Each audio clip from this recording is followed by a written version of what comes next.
皆様こんにちは。本日のフォーラムにお越しいただきまして心より感謝申し上げます。 Ladies and gentlemen, thank you very much for joining the forum. It is time for us to begin. Let me introduce myself.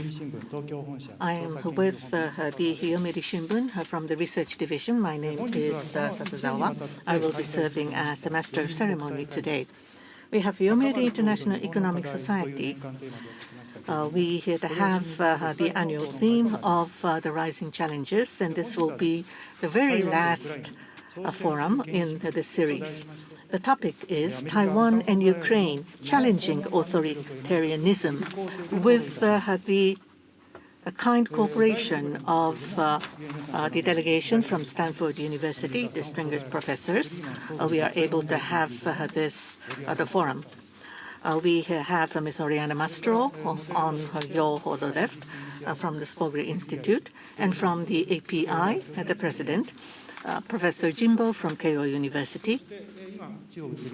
And also joining us on the screen, also from Stanford University,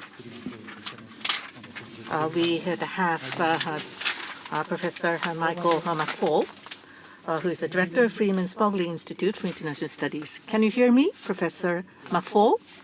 Welcome. Your participation.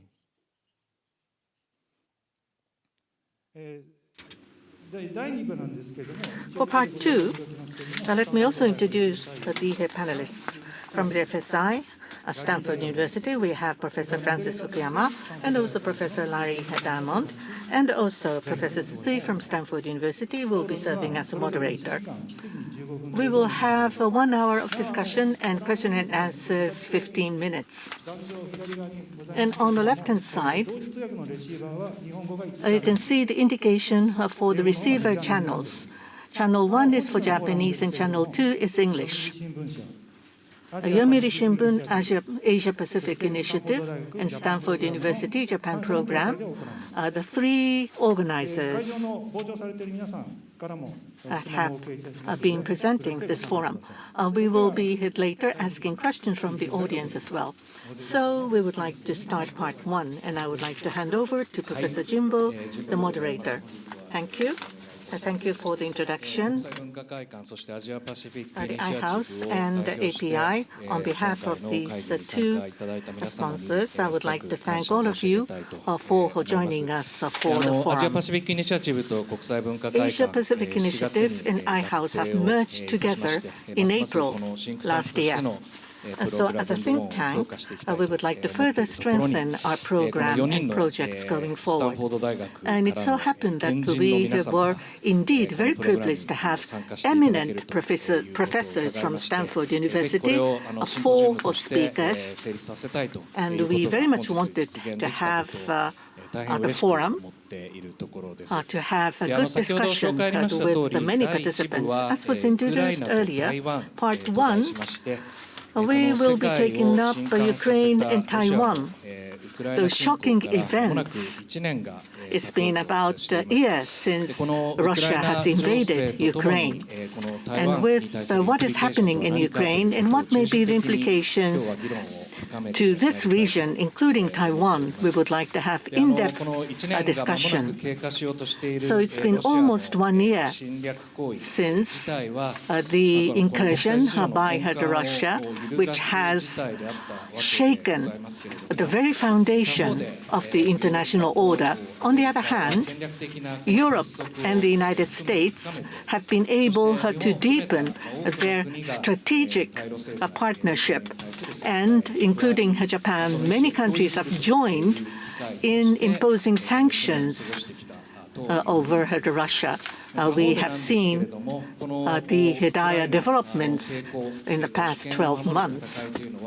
The Ukrainian people are commendable in fighting against Russia to defend their dignity and sovereignty. There are many lessons that we will be able to learn from their experience. On the other hand, the international community as we watch Russia invading Ukraine, how can we impose higher cost on Russia so that Russia will be able to recognize and conclude that their invasion has been a strategic error and mistake, but we have not yet arrived at that end stage. We are still watching how the situation may unfold going forward. We would like to have a good debate on this. Another topic is, of course, Taiwan.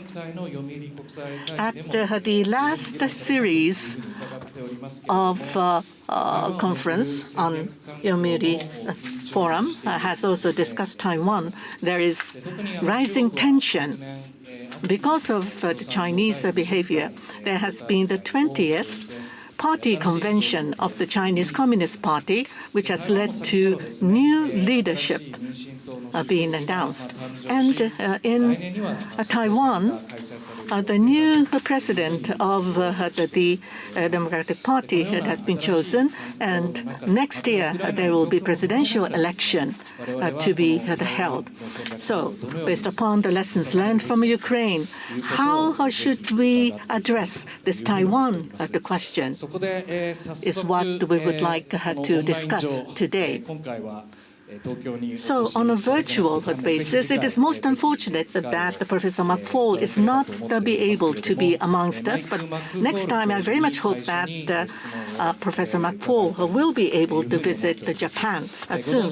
Now, I would like to ask Professor Mac-Fall, first of all, up until 2011, from 2014, under the Obama administration, he has been ambassador to Russia. He is an expert on Russia. And looking at the Ukrainian war, the Russian invasion, it's been almost a year. So, from Ambassador Mac-Fall, from your perspective, what may be the strategic lessons that we have learned from the Russian-Ukrainian situation? And what may be the structure of deterrence and defense of Europe from the U.S. perspective? What has been the impact and changes, please? Well, first of all, thank you, Professor Jimbo, for having me and everybody. And it's good to see Ariana on the screen and the back of the heads of my colleagues as well. I apologize. I was planning to be with you, and I avoided COVID in 2020. I avoided COVID in 2021 and 2022, but I did not avoid COVID in 2023. So that's why I'm not with you, but I look forward to being with you in the spring or summertime in the future. This is a very crucial time in the world when we are thinking about issues of deterrence. Having just witnessed a historic meeting here in Washington between our leaders, between our Japanese leadership and American leadership, I look forward to the discussion that you'll have about the implications of deterrence in our bilateral relationship with respect to Taiwan. But you asked me a different question. You asked me to reflect on deterrence and the state of the war in Europe. And I think the first observation, it's an obvious one, but I think we need to remember it before we get to all the great things that the United States and NATO and, of course, Ukrainian warriors have done on the battlefield in Ukraine, is to first start by acknowledging that deterrence failed. We did not deter Russia from invading Ukraine for a second time in 2022. We failed at deterrence back in 2014 when they first invaded Ukraine. And I think we could go back all the way to Georgia in 2008 and also say that deterrence failed then. So I think when we're looking for lessons for what to learn from Ukraine with respect to security issues and deterrence in Asia, I think we have to start with why did deterrence fail in 2022? And I would say two or three things to that before talking about where we are at the war right now. First, Mr. Putin went on in his view, for his perception, I want to emphasize, not my perception, but from his perception, Mr. Putin used military force several times before 2022, and he got away with it. So you could go all the way back to the war in Chechnya, when he used force in 1999-2000, but especially Georgia then, 2008, again, Ukraine, 2014. I would add to that list Syria in 2015, when he deployed his air force to help keep in power Mr. Assad. And in all of those instances, he took big risks in using military force, and in the three latter cases abroad in foreign countries, and he was struck by the successes in his view of using military force and the lack of reaction from the West. After 2014, let's not go back to those earlier cases, but after 2014, when he invaded Ukraine, there were sanctions, but relatively modest sanctions. There was no military assistance. And so he learned the lesson from that, that maybe if he did use military force again in 2022, there would be not a very big military response and not a big economic response.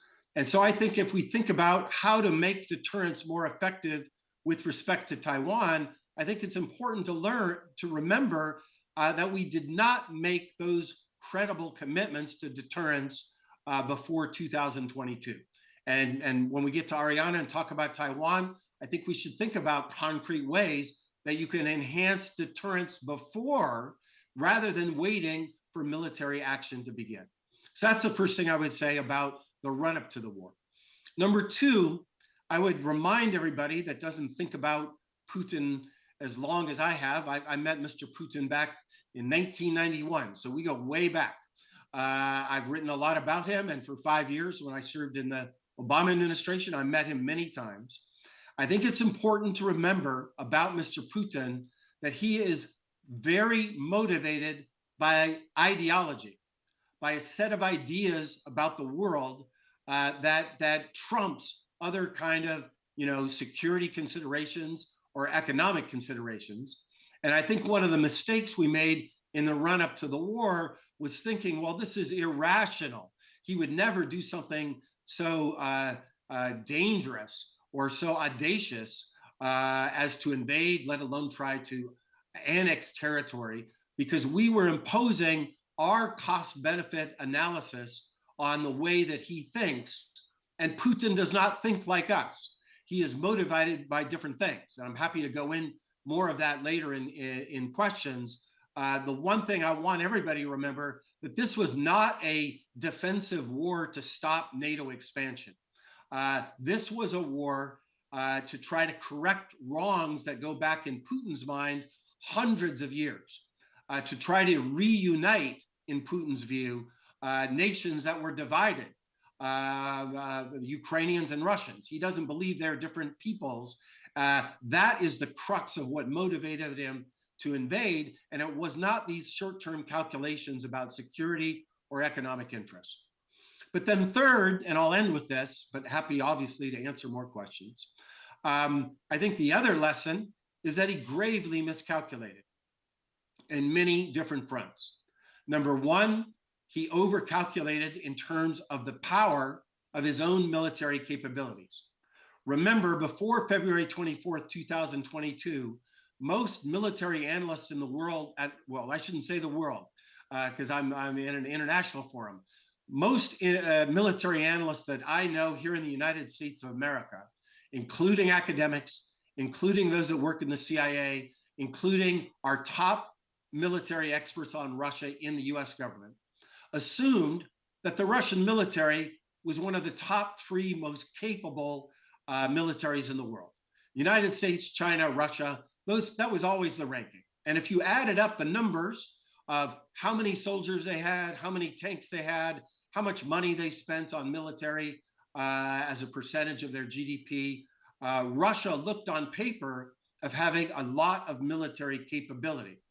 We now know that we overestimated that Mr. Putin, in part because of the capabilities he had, in part because of bad strategy, and in part because of underestimating his enemy, the Ukrainian armed forces, that we overestimated the Russian military, excuse me. Number two, I just alluded to it. We underestimated the Ukrainian military. We don't have a lot of experts on Ukrainian military, by the way, in the United States. It was striking to me in the run-up to the war, in all the conversations I was in, including with senior government officials, including from time to time the President of the United States, how shallow our knowledge was about Ukrainian military capabilities. We had a ton of experts on Russia. We didn't have as many on Ukraine. And I think, therefore, we underestimated their capabilities in two respects.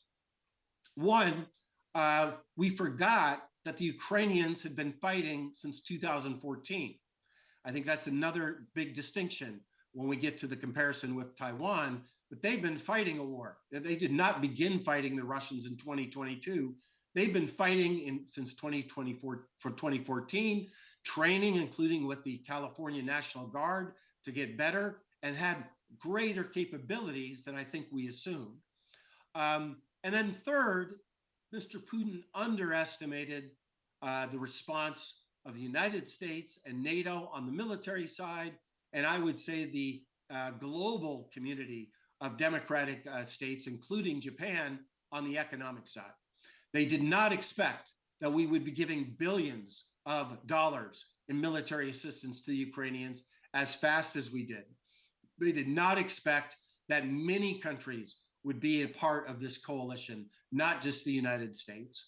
And on the economic side, they did not expect the comprehensive sanctions regime in place today, the most comprehensive sanctions regime implemented against another country in the history of sanctions, I believe, and most certainly in recent history in the last 30 years. And so that miscalculation, I think, has led to major Russian military defeats on the battlefield. They lost the Battle of Kiev. They lost the battle around Kharkiv, the second largest city of Ukraine. The Ukrainian warriors then liberated Kherson and have now rolled back 50% of the territories that the Russians have taken.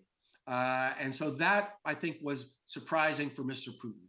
But I'll end on this first question with a question mark about the future.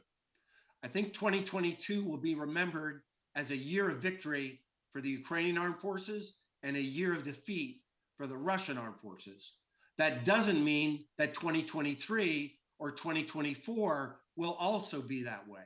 I think it's very uncertain what happens in the future with respect to the way this war plays out. Maybe we'll get to that with the next question. But victory in 2022 does not ensure victory in 2023. Ambassador McFaul, thank you very much. Thank you so much for a thought-provoking discussion now. For many years, President Putin has been analyzed by you, Ambassador McFaul, and that is why you can say that Russia continues to underestimate, and we tend to overestimate Russian capabilities. You have unpacked that analysis for us. Thank you so much. Now, continuing on, I have another question for Ambassador McFaul, which is what you had said at the end. What about the future? What is going to be the development in the future? In 2022, Ukrainians have resisted, and in a sense, they have scored a tactical victory. But in 2023, is this going to be, or this is not likely to promise, this isn't a promise for victory in 2023.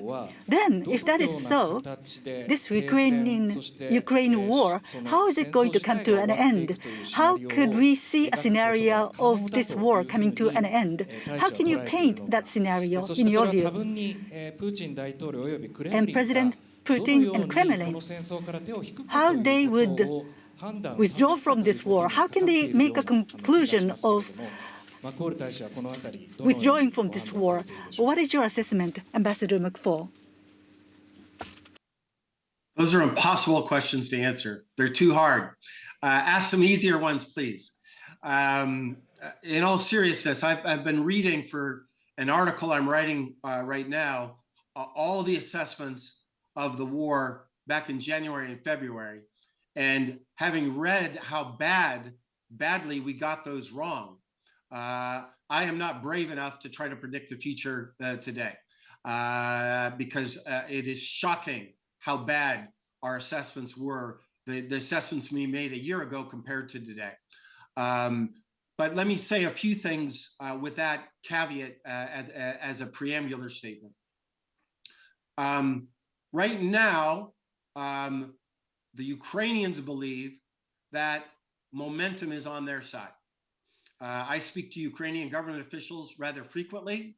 I just did yesterday to senior Ukrainian officials, and their assessment is that this is the equivalent of 1943 in World War II. That is after the Battle of Stalingrad that the Soviets won, with Ukrainian soldiers too there, by the way. Momentum had shifted, and it was just a matter of time until they knew that the Soviet Union was going to defeat Nazi Germany on the Eastern Front. But remember, between 1943 and 45, there were many battles and lots of people died and lots of destruction. But that is their mindset. They believe that the momentum is now on their side, but they also understand that it's going to be a long fight before they liberate all of their territories. And without question, they are still focused on that goal. Whether that's right or wrong, analysts we can debate, but I think it's important for people to understand that they are not trying to fight to get back to the February 24th borders. They are firmly focused on trying to liberate all of Donbass and the Crimea, To do so, however, they believe that they need new offensive military capabilities to achieve that objective. And therefore, whether they succeed or not will depend on NATO and will depend on the United States. There are three weapon systems in particular that they're focused on: tanks, fighter aircraft, jet fighters, and long-range missile systems. ATACMS are what they're called. And they believe that if they are provided those kinds of weapons in the numbers that they need, they can achieve victory in 2023. I'm not a military expert, but I want you to understand their mindset. Conversely, if you look at what Mr. Putin is saying, I think he believes time is on his side.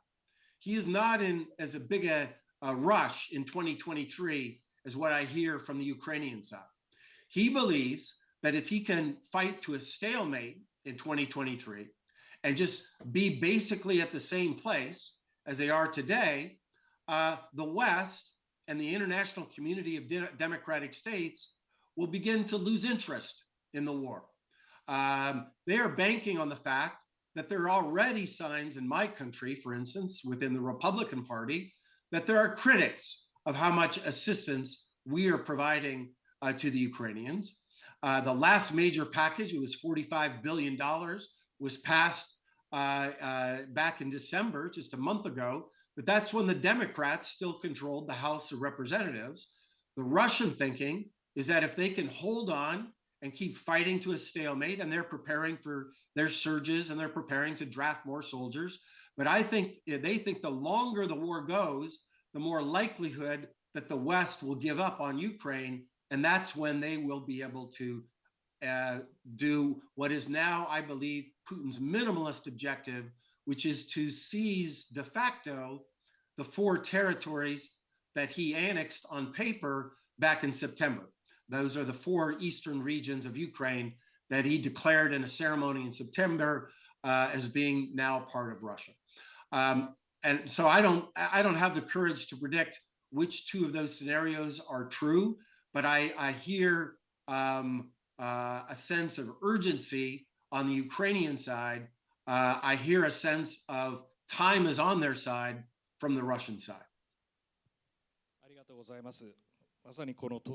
Thank you very much. Time is going to favor whom? That's the question, and how the future would develop. I think this could be a war of our perceptions. This is a very important point in formulating our view on the war. Now, in this hall with us, we have Dr. Oriana Mastro. So let us start the discussion with Dr. Mastro. As you know, Dr. Mastro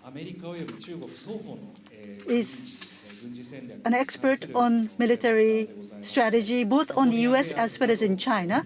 She has written in various journals, including Foreign Affairs. She has been voicing her opinions in various outlets. So I'd like to ask Dr. Oriana Mastro. Xi Jinping has entered into his third term, and the positioning of Taiwan, how is it likely to change?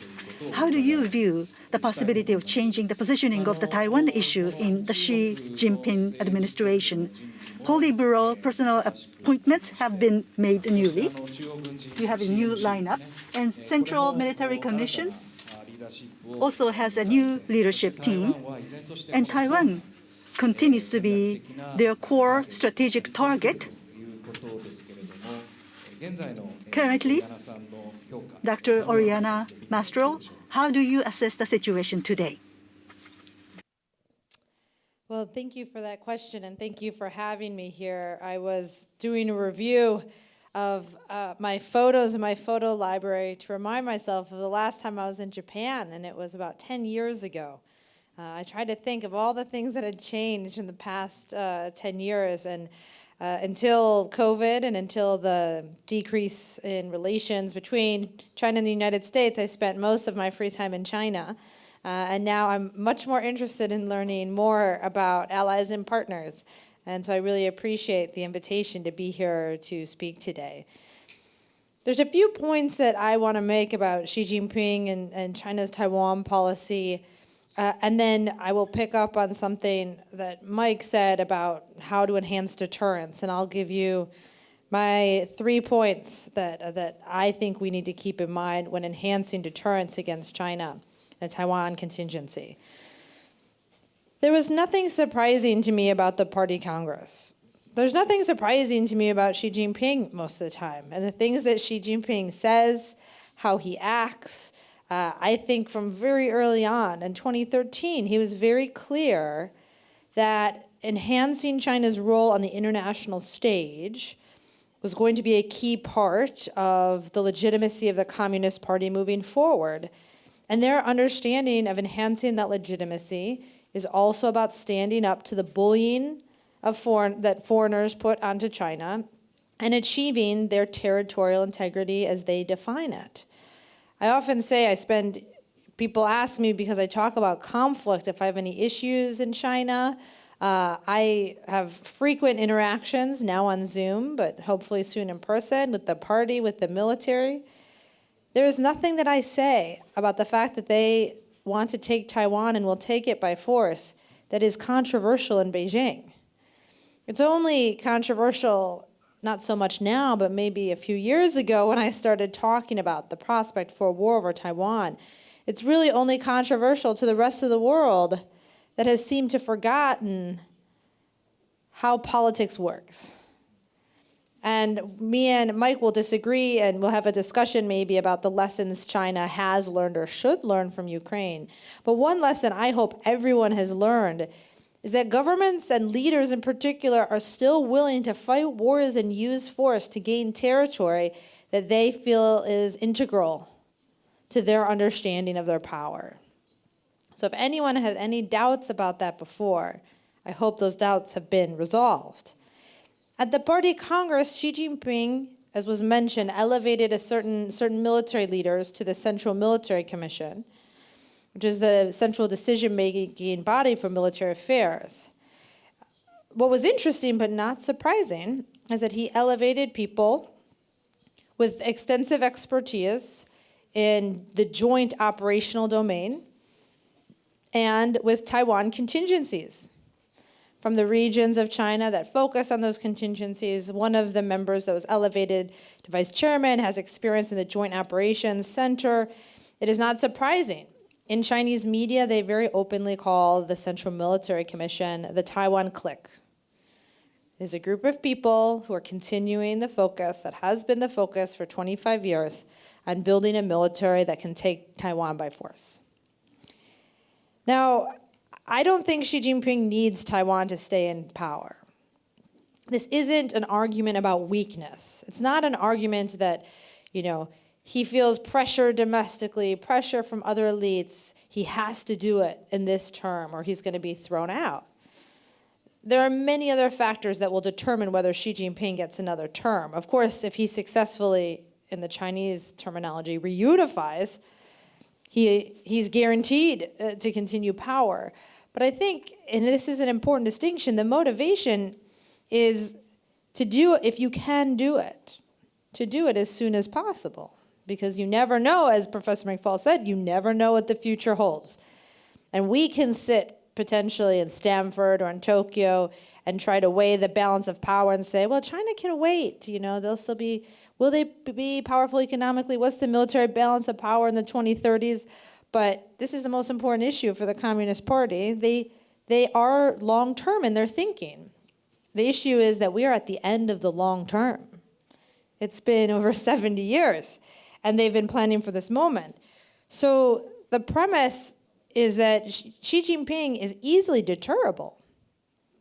He doesn't have to do it. There's no closing window of opportunity, but China wants Taiwan. So what does that mean for our approach to deter him?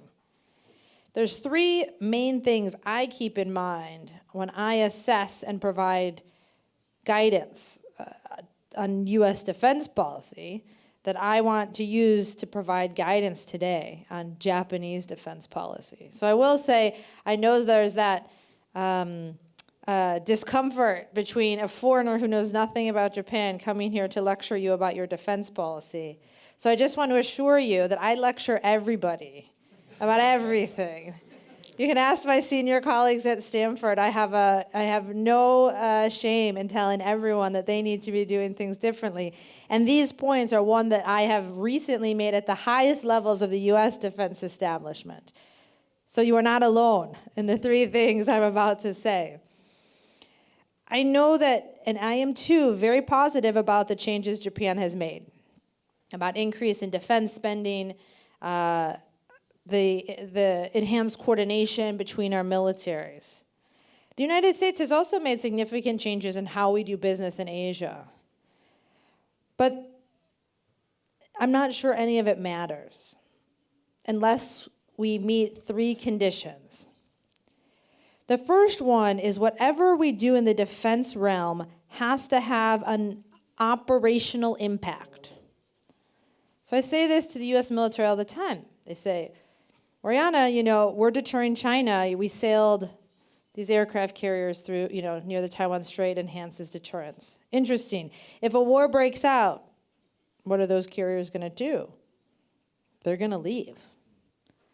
So if those carriers have no impact on preventing China from taking Taiwan in a wartime scenario, they do not deter China. And along those lines, from the Japanese point of view, enhancing your defense of the Senkakus does nothing to deter China from taking Taiwan. Unless Japanese operations are going to be involved directly in stopping a Chinese invasion of Taiwan, it's not going to have the impact that you think it will. So even in the United States, we say, but we're doing so much more. If in the end China still calculates that they can take Taiwan quickly and successfully before the United States, Japan, any countries can intervene significantly, we're in the same position today than we were before all these changes. The second point, which seems obvious, is China has to know about any changes that are made. Often, we get this picture that no one wants to upset China. So I'll get reassured, both at the Pentagon and here in Tokyo. Don't worry, we're doing all the right things. We're just keeping it super secret. If the Chinese don't know about any of it, it does not enhance deterrence. They are still not taking it into account. And what we do in peacetime says a lot about what you'll do in wartime. So I often have gotten reassured, don't worry, when the war actually starts, Japan is definitely in. But it's too late. At that point, we're fighting the largest war maybe the world has ever seen. So if in peacetime, the Japanese military, is not engaging in Taiwan Straits transits with the United States, it's reassuring that in wartime we might be fighting together, but if there's no indication in peacetime that that's the case, it does not enhance deterrence. And the last point I want to make, and this again seems obvious, anything we want to do to deter has to happen before the war starts. Again, it seems like an obvious point, but the view that, for example, the Japanese public will support, don't worry, I'm told, don't worry. Once the war starts, the Japanese public will be supportive. Again, too late. There has to be signs. We have to let the Chinese know now that there is that support. There was a series of writings in Chinese journals after the invasion of Ukraine in which they talked about the failure of deterrence and how Russia did not expect the level of sanctions that occurred. And there were a lot of kind of indirect pleas in these Chinese writings that said, if the picture is different than what we currently assess the United States, you should probably let us know sometime soon. Because their assessment is that the economic, political, and military costs are going to be acceptable. And while there's progress towards how we talk about Taiwan, how we're thinking about this issue, fundamentally and operationally, nothing has changed to a degree that makes me think that we've resolved this issue. ありがとうございます。こちらも刺激的な Thank you very much. It was quite stimulating discussion. Now, for Dr. Mastro, in relation to what you have just said, I have a follow-up question. In the first point, you mentioned about the U.S. いわゆるこのストラテジックメッセージングっていうのは有事において全く違った展開になるだろうということをおっしゃいまして、他方でアメリカのこの軍関係者のストラテジーを may be quite different from what will happen as expected during the peacetime. The three services or the first services of the U.S. military for the A2AD, within the A2AD, they are trying to think about the scenario and strategy to fight the war inside the A2AD zone. So within the A2AD zone, they are thinking hard about how can they continue to fight and how can Japan be able to enhance the level of joint operation with the U.S. forces. What is your assessment, Dr. Mastro? U.S. looking at the Chinese modernization of their military. Do you think that U.S. is doing properly in terms of the necessary investment? Do you think that they are aptly formulating the way to fight as a scenario for the future? Or do you think that the U.S. is far behind when it comes to these things?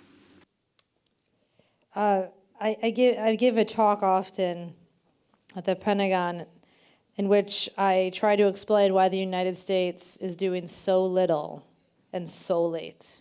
To me, it's the biggest mystery of all of this. I spend so much time talking about the threat, talking about the sense of urgency, and then you actually look at what's being done, and we are far from doing enough.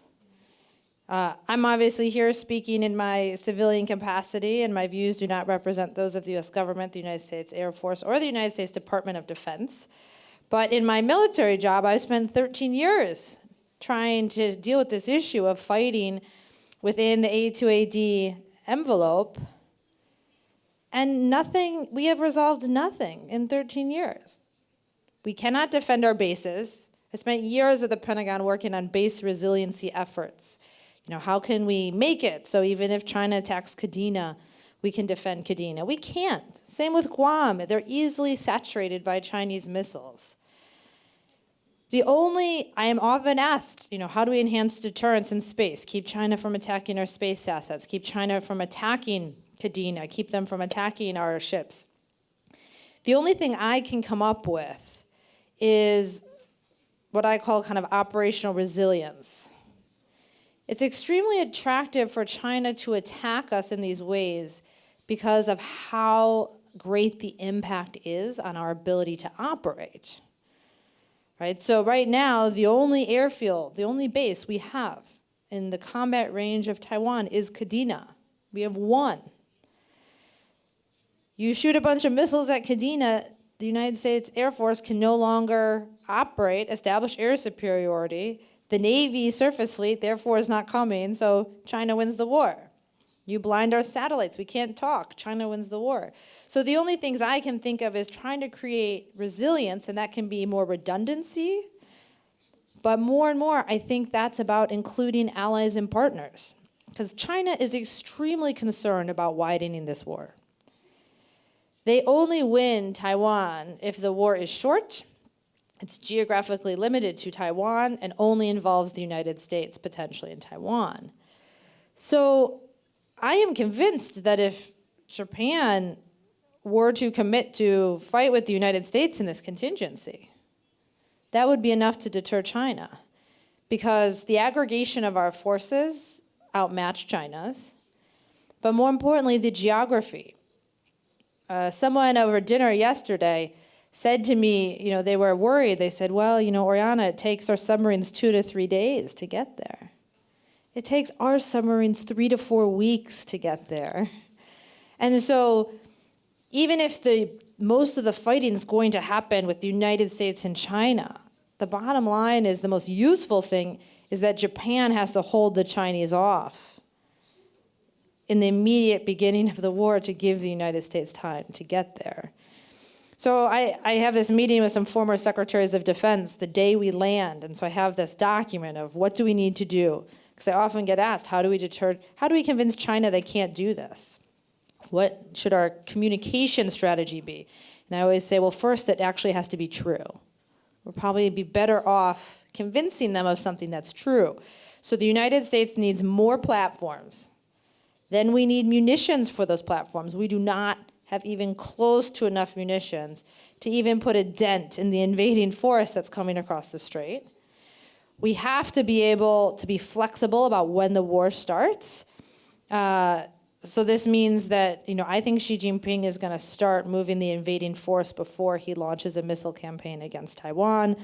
Politically, we're all limited in what we can do until the war actually starts, and so we have to be agile in that. And then we need more places to operate from, access, basing, and overflight, and we need our allies and partners to be behind us.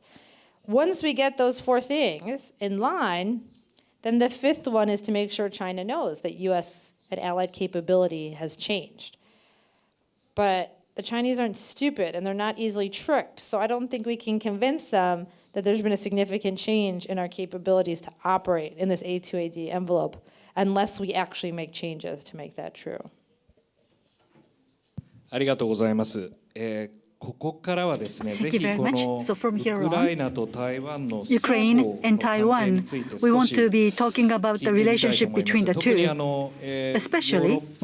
にヨーロッパ、ロシアを専門にしている Russian Ambassador McFall, you're an expert on Russia. How do you view the strategic environment in Asia? And Oriana, you're an expert in Asia. What are the lessons that can be learned from Ukraine? Those are the questions that I want to put to you.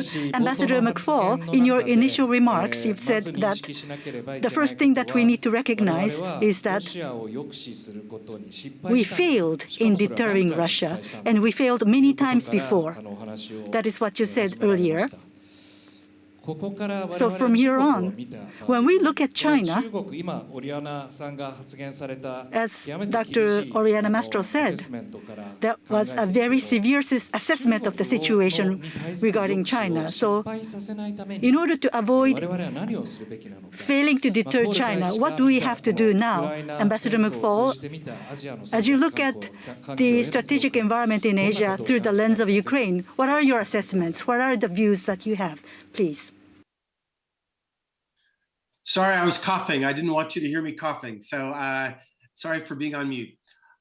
So great questions. I want to emphasize I'm not an expert on China or Taiwan or the US military, but I listened to Ariana a lot, and I agree with everything she said about deterrence.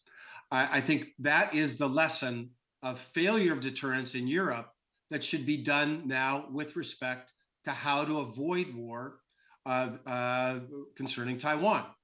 think about what if instead of announcing a few weeks ago that the United States is going to send a Patriot battery, that 20 years ago, the United States sent Patriots or THAAD or Aegis SM-3 missiles that are on Aegis ships, or sometimes they're now in Romania and Poland. What if we had put in a multi-layered missile defense system many, many years ago, rather than trying to start right now? Think about how that may have changed Putin's thinking about invading. One of the things I think we all need to study, again, I'm not an expert, but I listening to Ukrainians speak about this, is what we've learned about missile defenses, how useful cruise missiles are or not, how useful drones are or not, and what can be defended with different kinds of platforms. I think there's a lot that can be learned. And I think there's some misconceptions, particularly about cruise missiles, by the way, that if we learned, we might be able to enhance, especially those defensive capabilities now. Second, I would say the same thing about the offensive capabilities. The Ukrainians received a very important weapon. It's called a HIMARS. It's a medium-range missile system, multiple rocket launch system. It has changed a lot on the battlefield. But they didn't receive that before the war. They received it midstream during the war.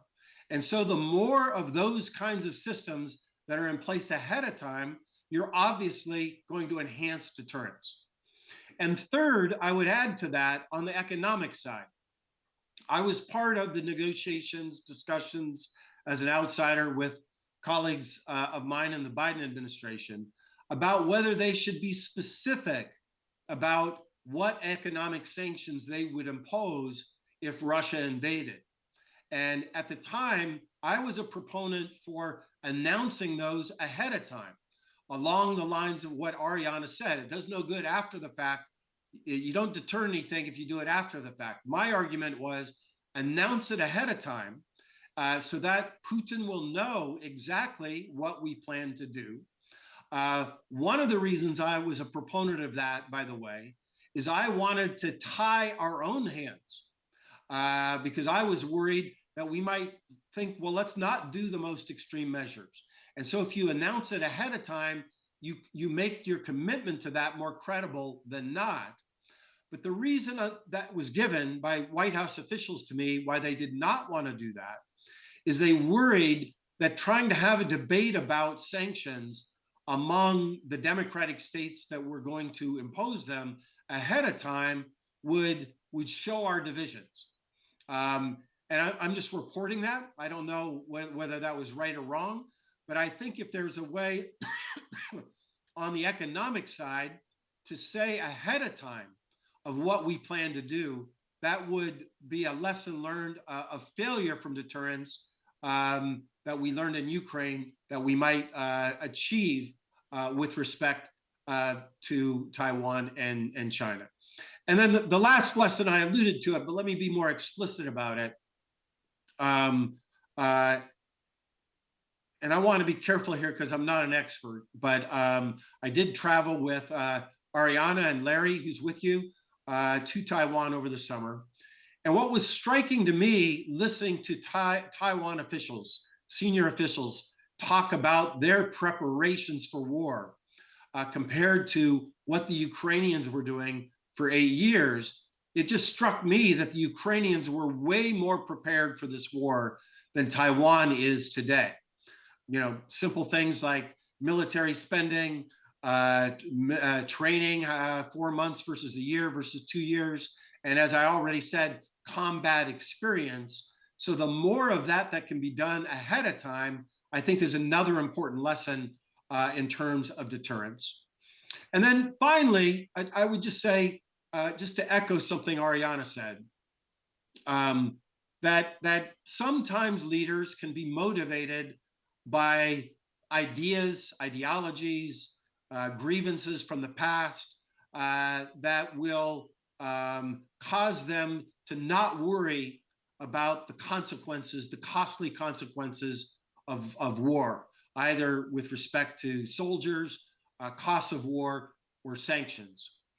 But you want to present an argument about those costs, not just to try to sway Xi Jinping, but to think about all of Chinese society, all of Chinese economic actors, so that they know that this will be catastrophically costly for everyone. This will not be a limited war. It won't be something that'll just happen overnight. And I think engaging in that debate ahead of time can also enhance deterrence. Thank you very much. That was quite interesting point that you have made just now. Now I would like to ask Oriana the same question. Naturally, the lessons to be learned from Ukrainian situation for us, be it Japan or US, must learn the lessons, but China, Xi Jinping and his team should also learn the lesson. So the question is on both. You could answer just one side, or you could also talk about China as well as US and Japan as well, please.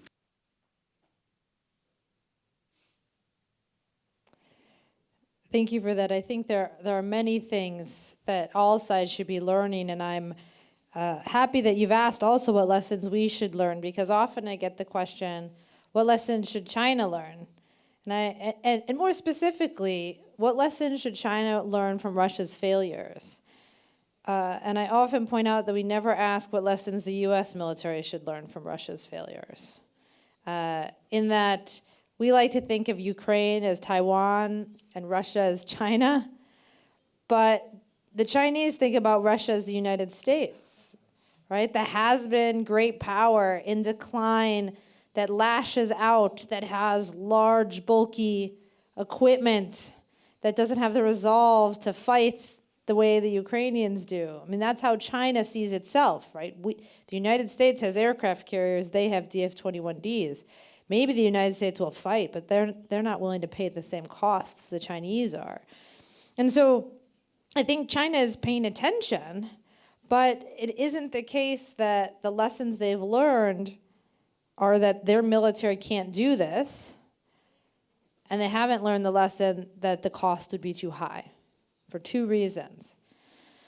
The first is they also have seen the Russian military struggle. And there are sort of three main reasons to simplify why the Russian military has had difficulty. Munitions, command and control, and logistics. Now the Chinese, and in particular under Xi Jinping in 2013, Xi Jinping took a look at his military, and he did what Putin probably should have done before the invasion of Ukraine. He said, well, you guys have a lot of fancy stuff. I don't know if any of you know how to really use any of it well. He thought his forces were poorly trained. They were unable to engage in joint operations. There used to be these specials on Chinese TV to show the mobility of the force. That was just Chinese troops moving from one city to another city. And I used to say in my courses, if you need to make a big deal out of the fact that your military can move from one part of your country to another part of your country, all that says is how immobile you are.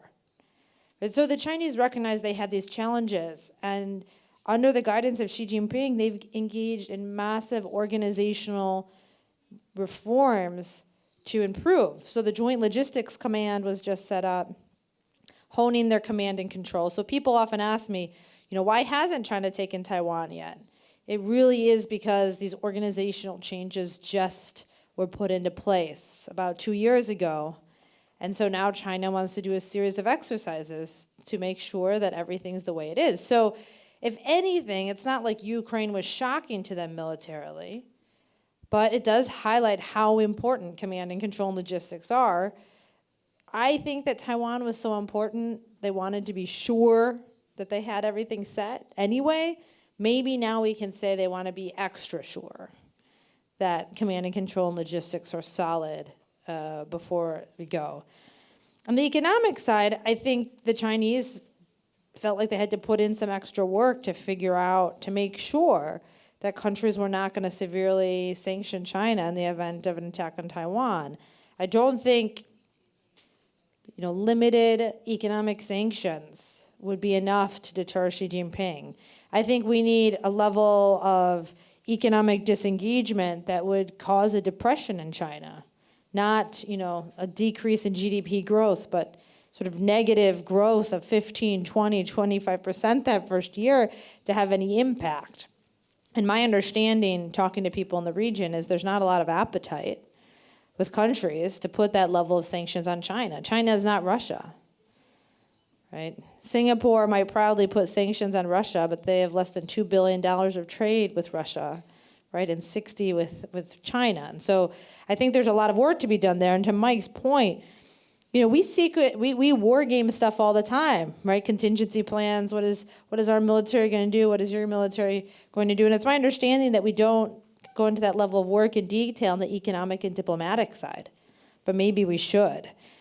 I'll tell you the lessons that we should learn, and this is where you can tell that I get increasingly frustrated by these questions. There is no sense of real urgency about this. I know we all talk about how there's a new sense of urgency. Deterrence is expensive, and there's trade-offs. But there's one thing that is more expensive than deterrence, and that is major war. So when I hear, even in the United States and in Japan, the economic costs, Japanese and US businesses are not happy with the idea of A, B, and C. I briefed bankers for 3 days in New York recently. How many times they said to me, Oriana, but if there's a war over the Taiwan Strait, Teslas will be delayed. And I said, nobody cares about your Teslas. I'm sitting there looking at thousands, tens of thousands of people being killed and the prospect of nuclear war. I don't care about your Teslas. And yeah, you're just going to have to use your old iPhone for another couple years. You'll survive. Yes, there are economic costs to deterrence. Maybe many of our companies, both in the United States, Japan, want to be able to trade certain things, manufacture certain things in China. Well, I'm sorry, you can't. That time is over.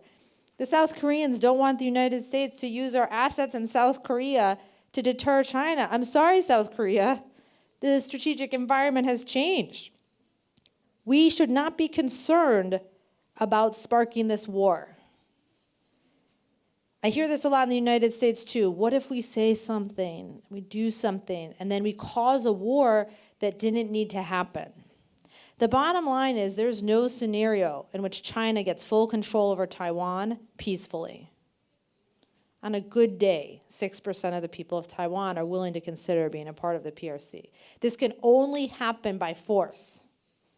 So the question is, do we want a happy China that is undeterred or an unhappy China that's deterred? Those are our only two options. And so there's a lot of, I'll give you one last example. I recently was advising the US military that they need to have a certain plan, a certain war plan. And again, they said to me, Oriana, you don't understand anything about how wars are fought, It would take us 18 months to put together this plan. I said, okay, if China attacked Taiwan tomorrow, how long would it take you to put together the plan? 6 days? Then do it in 6 days. Let's start thinking about how to actually change the environment with the sense of urgency that we need. Because my biggest fear is that we're going to find ourselves in a major war, and it's not even the cost of the war, which will be massive. But, I go to China all the time. I have close interactions with Chinese colleagues. While I have a difference of opinion with the Chinese government on a number of issues, I understand their position on many of those issues. If I were Chinese, I'd be doing the same things. I don't think of any scenario in which we fight a major war with China and then any of us get to have any interaction with that country ever again. We're going to be in 2 blocks for the rest of my lifetime. And that to me just seems so sad that it's worth maybe, having to pay a bit more taxes. People of Taiwan, I know you don't want to serve in the military, but guess what? Too bad you live in Taiwan. You have to serve to protect the island. So there's sacrifices that are going to have to be made, but the alternative, in my view, is worse. And so I hope that That's where the debate is going, and we get the motivation we need to make the changes that are necessary. ありがとうございます。Professor Jimbo, could I make one comment just to add to that? Just Sure, please go ahead. one piece on the economic side in terms of a lesson, just echoing some of the things Ariana said. Sure. I just want to remind everybody that in the run-up to Putin's invasion of Ukraine, the consensus among bankers and oil companies and those that did business with Russia was this will be a small interruption, but basically there's too much interdependence here for us to cut off, particularly on oil and gas in Europe. That was the debate in February. I think it's important and instructive, and I hope Beijing is paying attention, that that turned out to be not true. It turned out that it was possible to reduce drastically oil and gas coming into Europe, and that they took the sacrifices that Ariana's talking about. Europeans have done that. And as a result, Russia is I have the statistics here. I think it's 106. They have significantly less resources today to fight their war than they anticipated. Thousands of companies left Russia willingly, not because governments sanctioned them, but because they said, we cannot do business with this barbaric country. And I think we need to remember that if China, unprovoked, invades Taiwan, at least in my country, it will be impossible for companies to say, well, you know, that's some dispute they had a long time ago. It's not our business. There's no way politically that will fly. And I think that is very important to look at just how much economic dislocation happened with a country that was not integrated into the global economic world in the same way that China has. I think in the same way that Xi Jinping is motivated ideologically and he's willing to take economic risks of that, I think people are underestimating how much political pressure there will be. And I'm not speaking about Japan. I don't know the politics in your country. But when people are dying in Taiwan because of this horrible invasion, it will be impossible for American companies, banks, all of the companies that do business there to say, no, you know, we have to move on. I think it'll be a very big dislocation that will have very deep economic consequences for the Chinese economy. ありがとうございました。Thank you very much indeed. I would like to speak for a couple of minutes myself, and then we would like to collect 2 or so questions from the audience. We also have questions that are being received beforehand as well. So those of you who have questions, please prepare yourself. As I speak from my part. Now, I was asked by the Secretariat that I should explain about the salient points for Japan.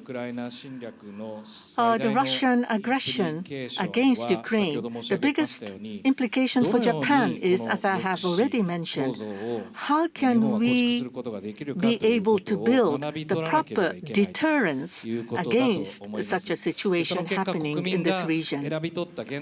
And the Japanese people have opted to go for reinforcing our defense capabilities, and there is already a wide-ranging consensus on this. The so-called 3 strategic documents, which were published at the end of December, was the consequence of that. But what we have chosen is to catch up with China militarily or try to increase the number of the bombers or fighters. That was not what we have chosen for. What we have understood is that we are inferior as compared to China. We do admit that. We do recognize that. But try to stop, to have a capability to deny China trying to change the status quo. To that extent, we would like to increase our capability militarily, or our defense capability. And as much as possible, we would like to expand what we can do ourselves. And that would be conducive to the deterrence of the region as well. And the U.S. is not free of charge, so to speak, extending its deterrence to Japan. We also have to pay for ourselves and jointly to move forward with the United States in enhancing our deterrence. So that is what I wanted to explain. And then I would like to ask one or two questions from the audience, and please be brief and concise. There are also several questions already received in advance, and some of them have already been answered during the discussion. What is necessary in order to advance Japan-Taiwan relations? Something like Taiwan Relations Act in the United States. Could similar legislation be possible for Japan? I would like to ask Dr. Mastro, in terms of relationship between Japan and Taiwan, what would you expect for the bilateral relationship? So later, I would like to pose this question to Ariana. But before that, anybody who would like to ask a question, please raise your hand. There is one person in the back and the another person. Professor Eto, yes, go ahead. My name is Eto. I'm head of the Chinese group at Geoeconomics Institute. Thank you very much for a very insightful discussion. I do have a question for Dr. Oriana Mastro. From strategic rationality, you talked about deterrence. So I would like to ask you about your views, because in today's discussion, assuming a worst-case scenario to enhance deterrence, that need was advocated by you today. And as I am an expert on Chinese politics, China, in order not to be defeated, they are expanding their military capabilities, and they're continuing on that path. So build-up of their defense capabilities is being enhanced. So when there is competition over military build-up, are there any chances of us being prevailing? Because authoritarian regimes, they disregard rationality to build their defense capabilities. Meaning, could be obstacles. So I would like to ask for your views on this point. And Dr. Suzuki, please. Thank you, Ambassador McFall and Dr. Mastro. Thank you very much for indeed highly interesting comments. My name is Suzuki. I'm the director of Geoeconomics Institute. So a follow-up to what Professor Eto has said. As a deterrence, economic sanctions, to what extent was it effective?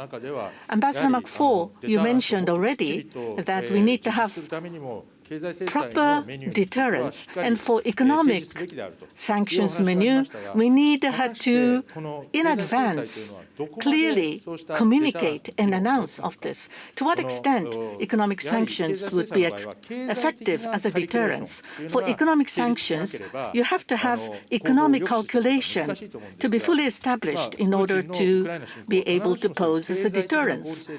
But Russia, especially Putin, was not actually influenced by economic rationale. So how can we utilize still economic sanctions as a deterrence? Do you have any advice, please? Thank you. So changing the sequence, we would like to go to Dr. Oriana Mastro to respond. As was asked in the first question, U.S. and China, they are in competition to raise the escalation ladder. So what are the prospects of U.S. prevailing in this competition? And Japan and Taiwan relationship, what is it that you expect? So those are the questions for you, Oriana.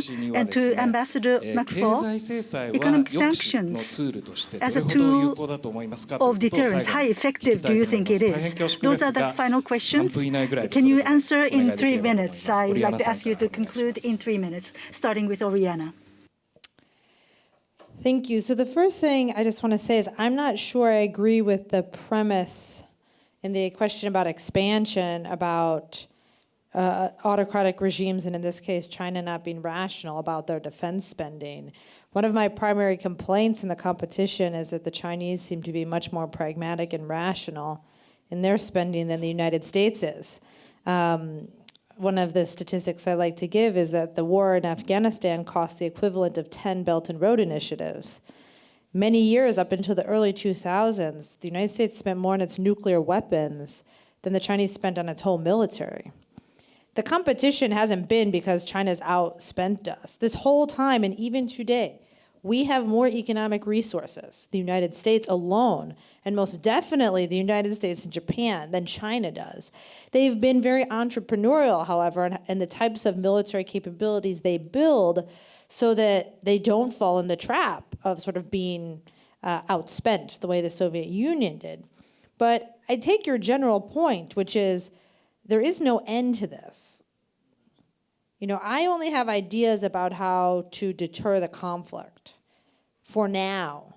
But absolutely, anything we do, China is then going to have to go back to the drawing board and figure out how to counter it. If Japan and the United States clearly brings our forces together, so our Navy is bigger than China's, they might build more ships. They might seek a two-front alliance with Russia. If we put missiles in second island chain countries, they will increase the ranges of their missiles to take out those missiles before they attack Taiwan. But the point is, in my mind, there's no closing window. They're not going to risk losing Taiwan, and they have confidence in their ability to figure out counters. So it's not the case that we make an advancement, and then they're like, we have to invade Taiwan tomorrow because of this advancement. But they will figure out a way eventually. And all I can say is I hope for some sort of completely unpredictable situation in the world that makes this Taiwan problem go away. I don't know what that would be, but I don't have any ideas. I just have ideas about how to delay it. And then they'll say about Taiwan-Japan relations. In the United States, at least, I often put this in the camp of it has no operational impact, so we should not do it.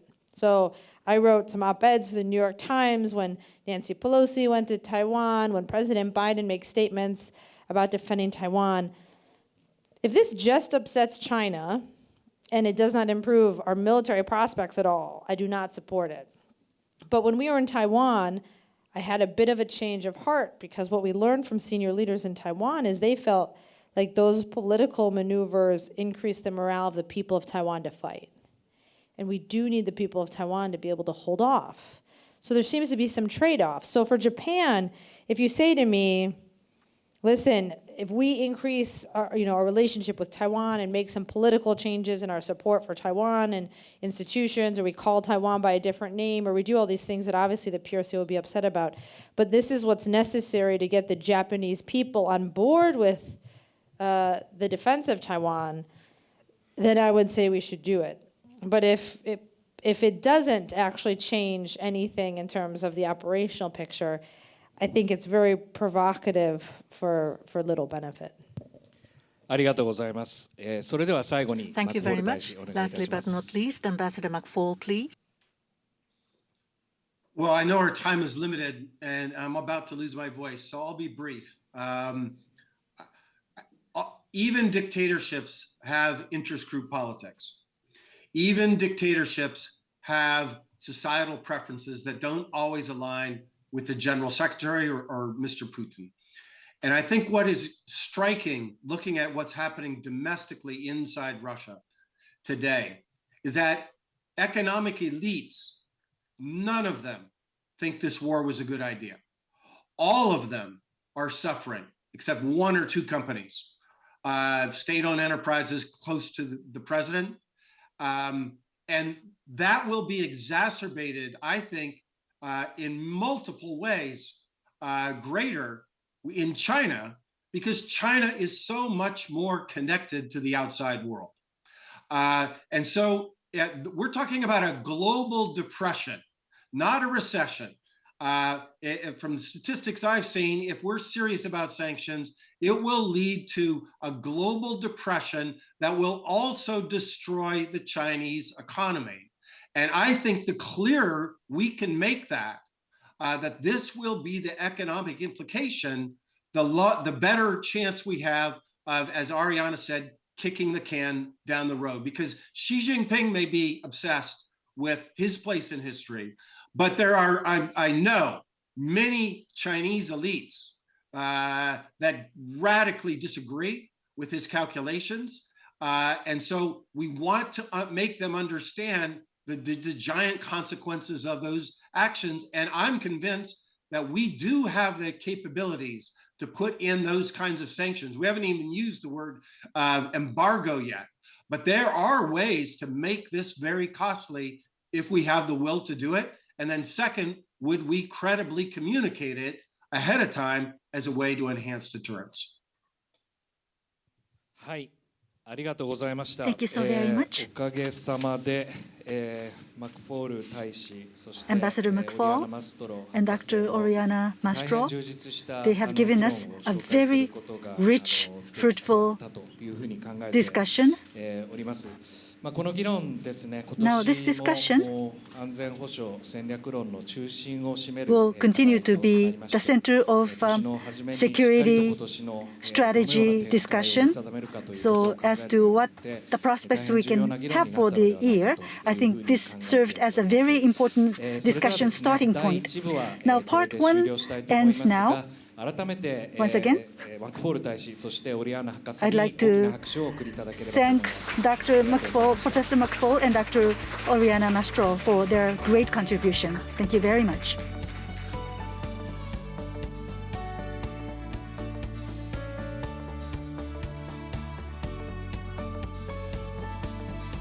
はい、皆さんよろしいでしょうか。ご着席いただけましたでしょうか。Please take your seats. それではお時間となりましたので、 It is time for us to begin part 2 of the forum. So please be seated. よろしいですか。それではモデレーターの筒井さん、よろしくお願いし I ま would す。 like to hand over to the moderator, Professor Tsutsui, please. Well, thank you very much, everyone, for coming to this session, second panel. My name is Kyoteru Tsutsui. I'm a faculty member in the sociology department at Stanford University, but more relevant here, I'm director of the Japan program at Asia Pacific Research Center at Stanford. And on behalf of Stanford University, Freeman Spogler Institute, and Asia Pacific Research Center, we'd like to thank the Asia Pacific Initiative for hosting this event here, and especially for the Yomiuri Shimbun for helping with the organization and the reporting and all of that. So the second session is about democracy and authoritarian challenges. And I would like to challenge any event organizers in the world to put together a panel that is better than these two people to speak on these issues. We have two fantastic scholars to speak on those topics.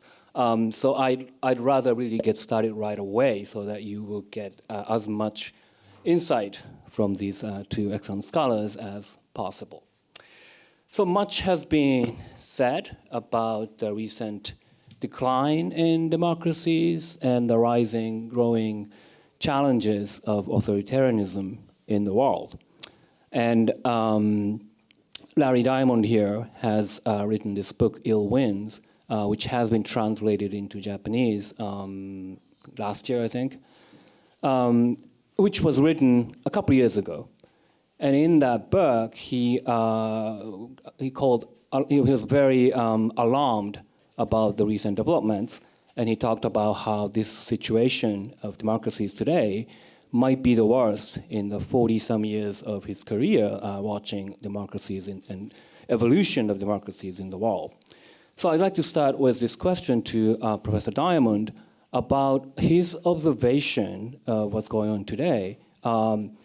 Given that it has been a couple of years, he wrote this book in the dark shadows of the Trump administration in the United States and all of those. China still very much rising. Ukraine war hadn't happened at the time.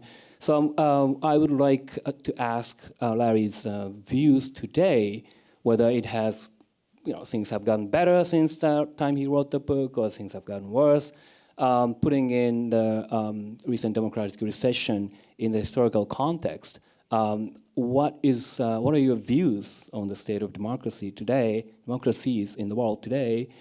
And maybe you can talk also about what factors really contributed to the decline, and if there's a slightly upward trajectory right now, what have changed today?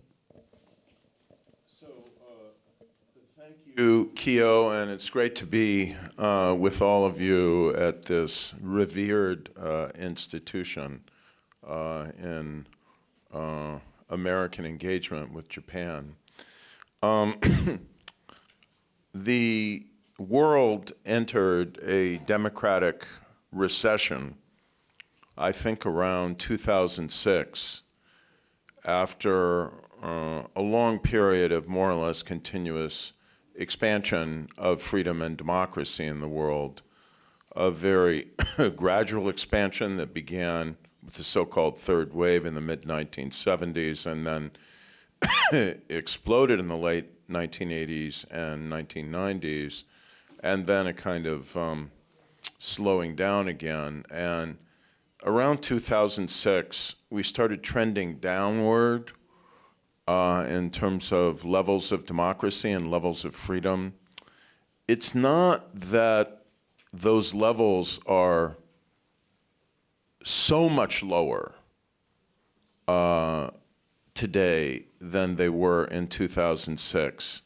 It's that they've been creeping downward steadily since 2006.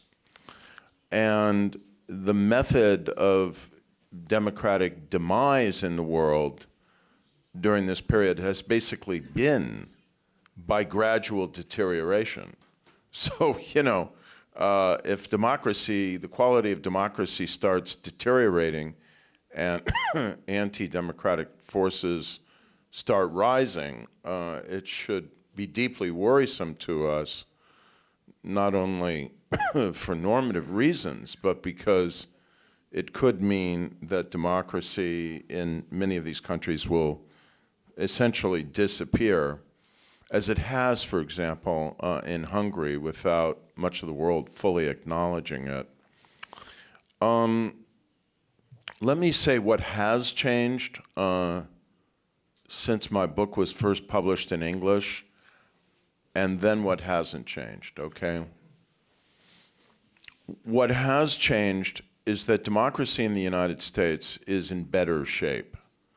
And you ask what was contributing to the trends that I identified, the global democratic recession. One major contributing factor was the decline of democracy in the United States and our severe political polarization and the rise of right-wing illiberal populism. And its rise in Europe as well, and the retreat of democracy, as I mentioned, in Hungary. And the damage this did to the image of democracy globally, the sense that democracy was a system that worked, that was resilient, that was morally, no form of government is ever morally consistent, but, had some degree of moral consistency, and increasingly we looked like hypocrites. And it was happening at a time when China was rising relentlessly in the last 3 decades or so, but particularly in this century, and when Russia seemed, quote, resurgent.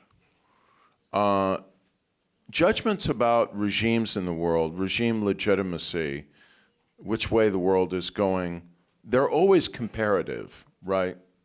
People are always comparing their regime against other regimes and certain types of regimes against other types of regimes globally. And for quite some time, autocracy, even severe autocracy, in the form of the People's Republic of China in particular, just seemed to work better, to get more done, to believe in itself more, and to be more dynamic. Now, I think we can explore in greater depth, Kyo, if you want to, why democracy in the U.S. is not as much in crisis now as it was, frankly, during the 4 years of the Donald Trump administration, which were the 4 worst years for democracy in the United States in many decades, if not since the Civil War. But it's not only because Trump lost power, it's because we had a president come in who was more clearly committed to democracy.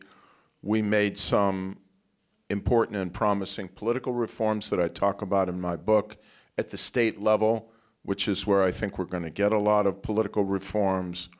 And in 2022, even though a lot of the people who had essentially voted to sanction the effort to overturn undemocratically the 2020 presidential election in the Republican Party took control of the Congress, even so, they did so by a much smaller margin, and the extreme election deniers in the United States, in the states that really mattered, the swing states, were virtually all defeated. The other big thing that's happened is that authoritarianism doesn't look like such a great proposition today. I mean, Xi Jinping has just so massively mismanaged COVID. And, you know, then he turns on a dime all of a sudden and says, okay, you want me to open up? I'll open up. If 1 million of you die and it could be 2 million, too bad. You asked for it. I repeat, I'm sorry, I don't say this because I'm an American nationalist or an anti-communist. I say this because Xi Jinping is who he is. Mao murdered, 30 million Chinese? No one really knows. You think Xi Jinping is not capable of that? I think that his image in the world now is more and more tarnished. Economic growth in China is severely impaired. We'll see if it recovers, you know, and how much. But the competition between democracy and authoritarianism doesn't look as depressing for the Democrats as it did just 2 or 3 years ago. And of course, as was noted in the last session, Putin has just catastrophically miscalculated. And I think that this gives us new means, Kyo, to wage the argument that when you don't have checks and balances of some kind, even without, say, Western or liberal democracy, even if you don't have full electoral accountability, when you don't have some checks and balances and diffusion of power and constitutional processes, then unaccountable, power-hungry rulers are liable to make egregious and catastrophic mistakes. And this is not only a lesson we're seeing unfold now in China and Russia in a couple of different ways, but look what's happening in Iran now. I mean, Iran is really unraveling. The economy is a basket case. The regime is, maybe got 20% of the population that support it. Large numbers of Iranian youth have made clear they're willing to die rather than live under this regime any further. Women have stepped forward and risked their lives to challenge this regime. Many of them have paid the ultimate price. Venezuela, you've had at least a quarter of the population leave Venezuela because the Bolivarian socialist dictatorship has run the country into the ground. Now, what has not changed is some of the deeper drivers of the democratic recession. And to my mind, the single biggest one, which, by the way, doesn't seem to be as big a problem in Japan as in many other advanced industrial democracies. So if anybody can either tell me that's not true or explain why. I'd love to hear it. But the biggest problem, I think, is social media. I cannot tell you how much damage it's done to destroy the social fabric of truth and credibility and polarize society into tribal camps who don't have the same facts. I mean, 70% of the Republican Party, of reliable Republican voters, really believes, without any evidence, and with 80 different courts after the 2020 election, including courts with Trump-appointed judges ruling otherwise, 70% of them really believe that Trump won the 2020 election. And a lot of that is due to disinformation and social media. And we have not found a way to temper that, fight that, and win the battle for truth. The second thing is the corrupting influence of dirty money around the world, and its corrosive effect on the rule of law in the United States and Europe and the quality of our institutions. Again, I don't know about Japan. Someone here can comment on that. And the third, and I'll close with this, two others.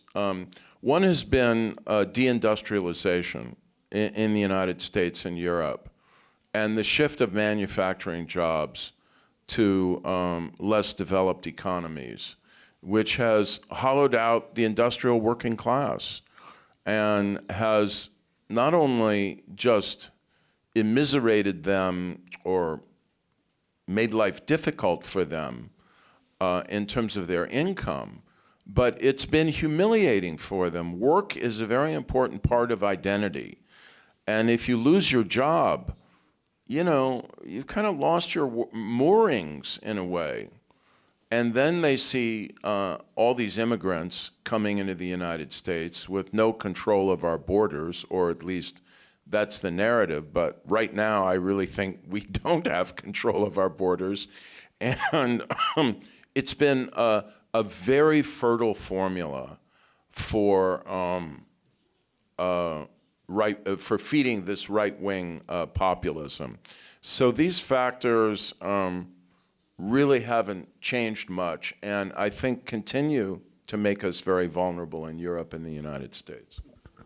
So we can come back to U.S. democracy in a little bit, but as Larry pointed out, there were certainly very concerning trends. If you look at, and the people who make arguments about the decline of democracy, they use statistics from VDEM or Freedom House. And if you look at the historical arc of the democracy scores, it is still going up. And the decline in the last 5-10 years is really pretty much within the margins of errors. It's not to say that we shouldn't be concerned about the decline of democracy, but we need to have a more of a historical perspective in interpreting what has been going on in the last 10 years or so. And on that, there was some conversations about the meaning of the year 2022 in the earlier panel. And I'd like to think about the meaning of 2022 in terms of democracy in the world. Larry has already alluded to the relative rehabilitation of democracy in the US. And Frank, you have been following the sort of confrontation between democracy and authoritarianism really since the end of the Cold War with your book on the end of history. And one of the biggest, the biggest event, political event of 2022 was Russia's invasion of Ukraine.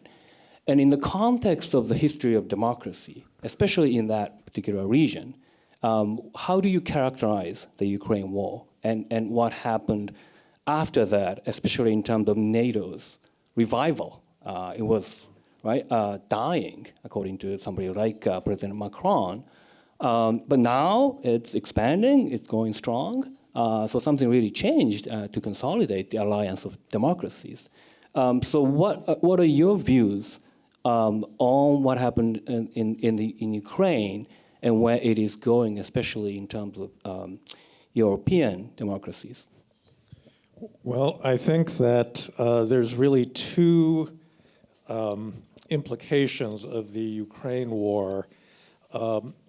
This was not a war really about territory between two countries that was really just of interest to Russia and Ukraine. I think that it had a much broader significance for the parties involved, and it should have a significance to almost everybody else in the world that cares about world order and how geopolitics is structured.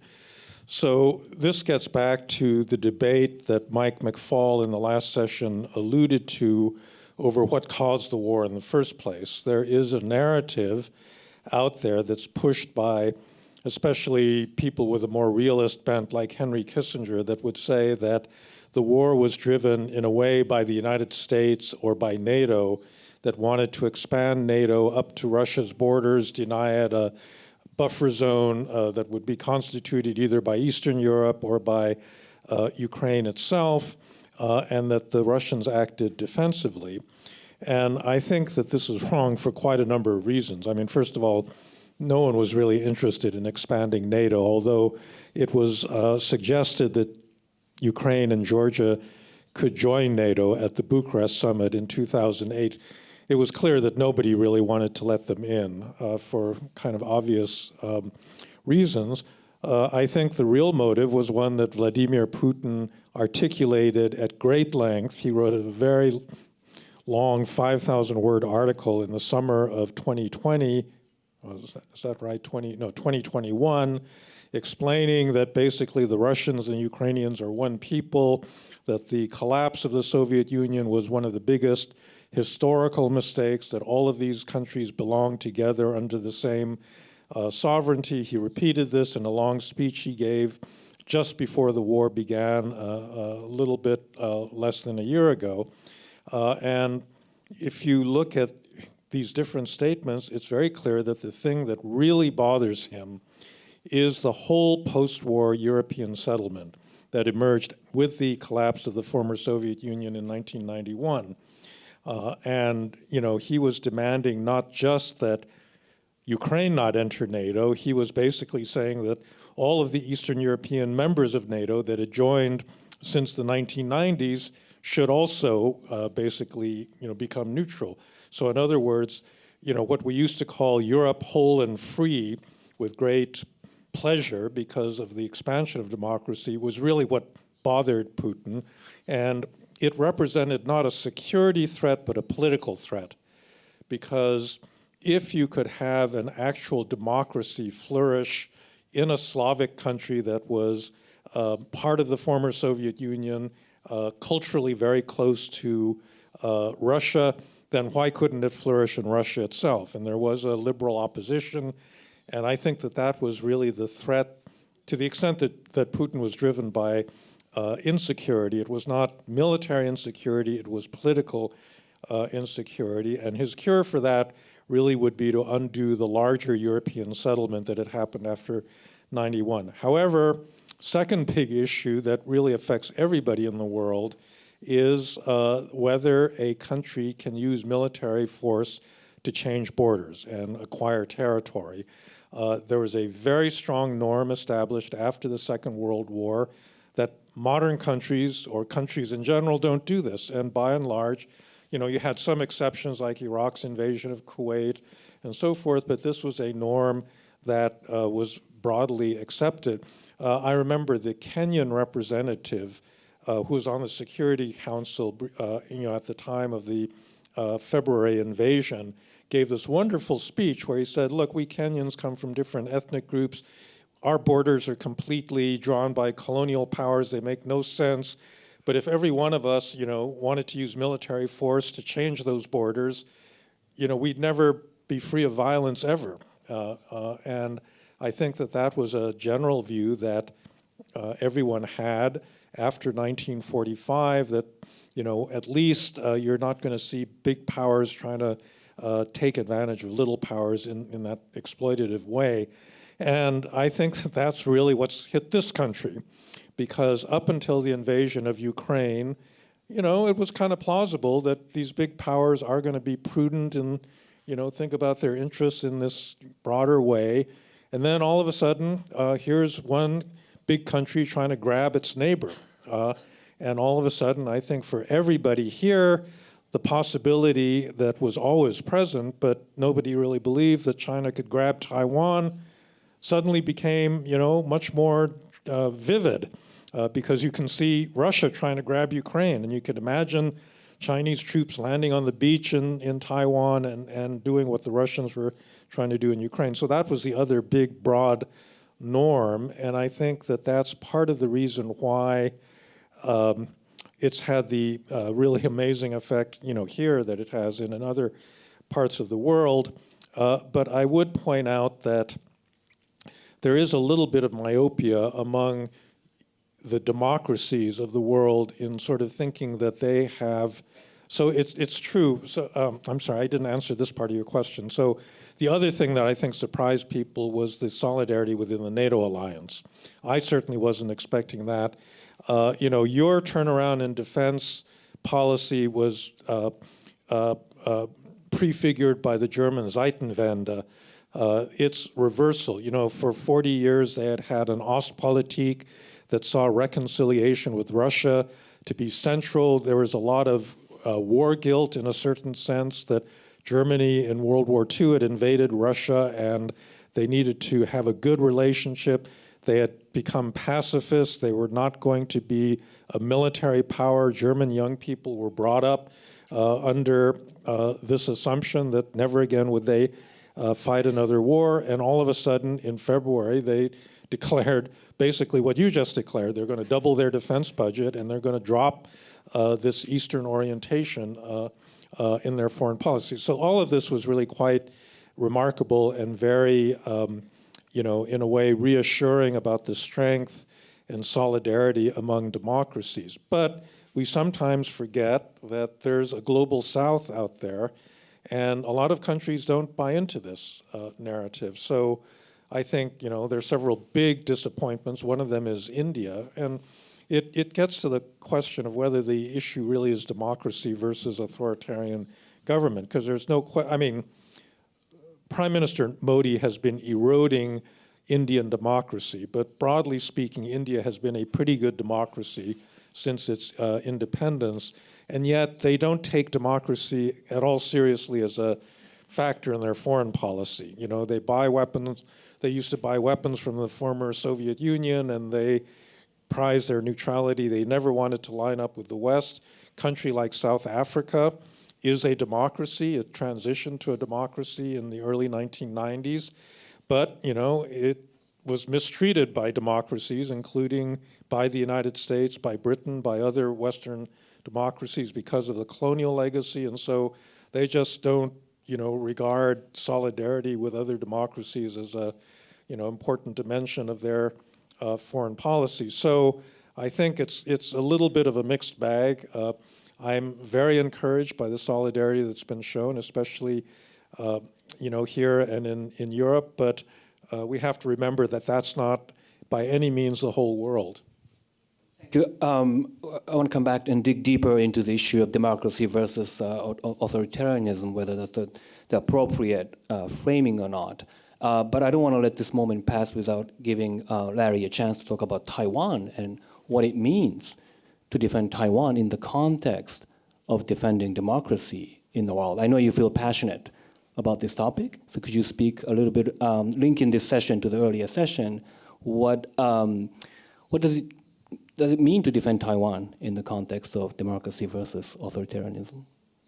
So when I left at the end of, I guess, 2021 as the co-editor of the Journal of Democracy after 32 years, I wrote, excuse me, I wrote an essay kind of reflecting on the long arc of democratic change during that period and the challenges ahead. And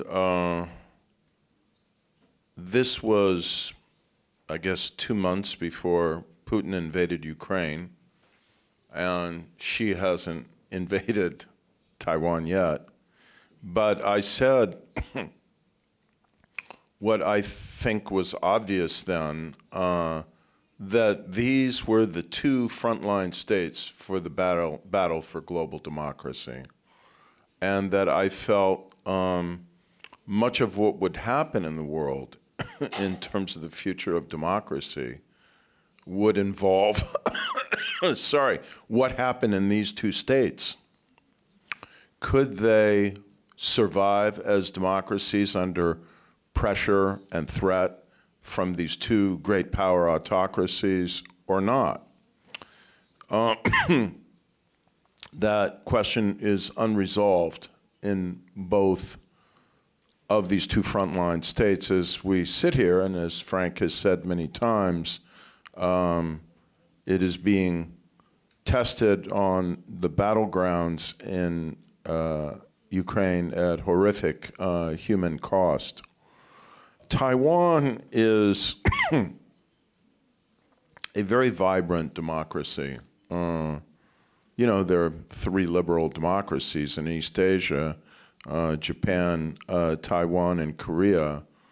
I think Taiwan is at least as democratic as any of them. It has a very vigorous civil society, a lot of innovation. Of course, it has deep divisions in the society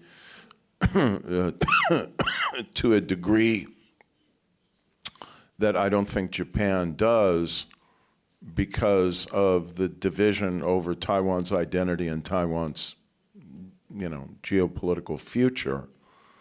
But if such a, there is wide agreement among comparative scholars of democracy that Taiwan is one of the great success stories of the third wave of global democratization. If that can just be wiped off the map, like Hitler wiped Czech democracy off, the Czechoslovakia democracy off the map, and essentially said in the late 1930s, or had the rest of the world say, nice little democracy you had there, it's a pity it can't survive. The same way we have essentially said, nice little kind of free society you had in Hong Kong, sorry it couldn't survive. If Taiwan can just be wiped out like that by the will and lust for power and domination of the most powerful authoritarian state in the world, what does that mean for the future of democracy and freedom? Now, I'm very worried about Taiwan because I think that I agree with everything Oriana said. There is going to be a PRC military invasion of Taiwan probably in this decade, unless it is deterred.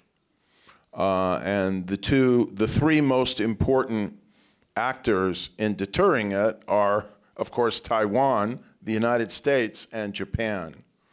And I think that successful deterrence must involve coordination among all 3 on strictly military terms, on not only increased defense capacity, but making sure that we buy the right kinds of weapons to counter a likely Chinese amphibious invasion, and to be prepared to impose such heavy costs on a Chinese invading force that Xi will say it's just not worth the risk. What else I can say is that democracy is about uncertainty. And there is a presidential election coming in January of 2024 in Taiwan. There is a battle going on for the soul of the KMT between an extreme and even anti-American, very accommodationist, deep blue camp within the KMT, and I'd say a more moderate and pragmatic faction of the KMT that I think is more committed to defending the country. And I would put in that camp the chairman of the KMT, Eric Chu, and the person who I think will be the KMT presidential candidate, the mayor of New Taipei, Ho Yu-yi.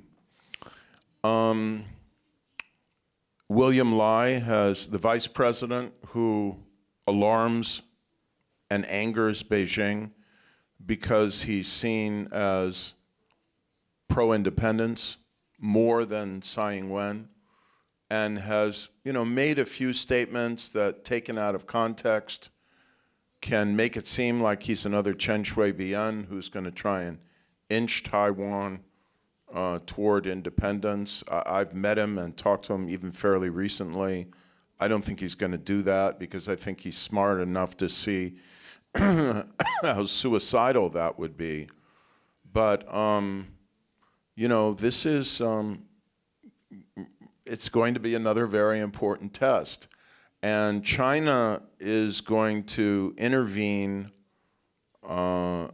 however it thinks it can in the Taiwan presidential election by trying to ensure that the DPP loses, trying to manipulate the information environment. I mean, Taiwan spends an enormous amount of money just trying to track United Front agents in Taiwan, Chinese Communist Party influence agents, and trying to counter Chinese Communist Party disinformation. And of course, if you're Xi Jinping, you'd rather pick up Taiwan peacefully than by force, right? So if you could get a sympathetic government in there that would start negotiating, and then you're on a different track, and over time you just kind of ratchet up the pressure more, and so on, that's definitely a preferable course.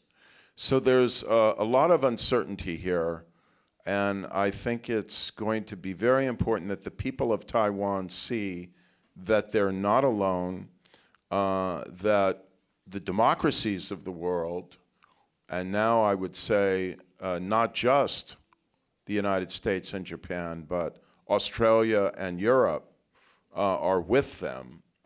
And, it will increase the will to fight. Wonderful, thank you. So going back to democracy versus authoritarianism, and as a social scientist, I'm tempted to talk more about the whether it is analytically accurate to divide all the policies in the world into two camps, and so one is democracy, the other is not authoritarian or autocratic regimes.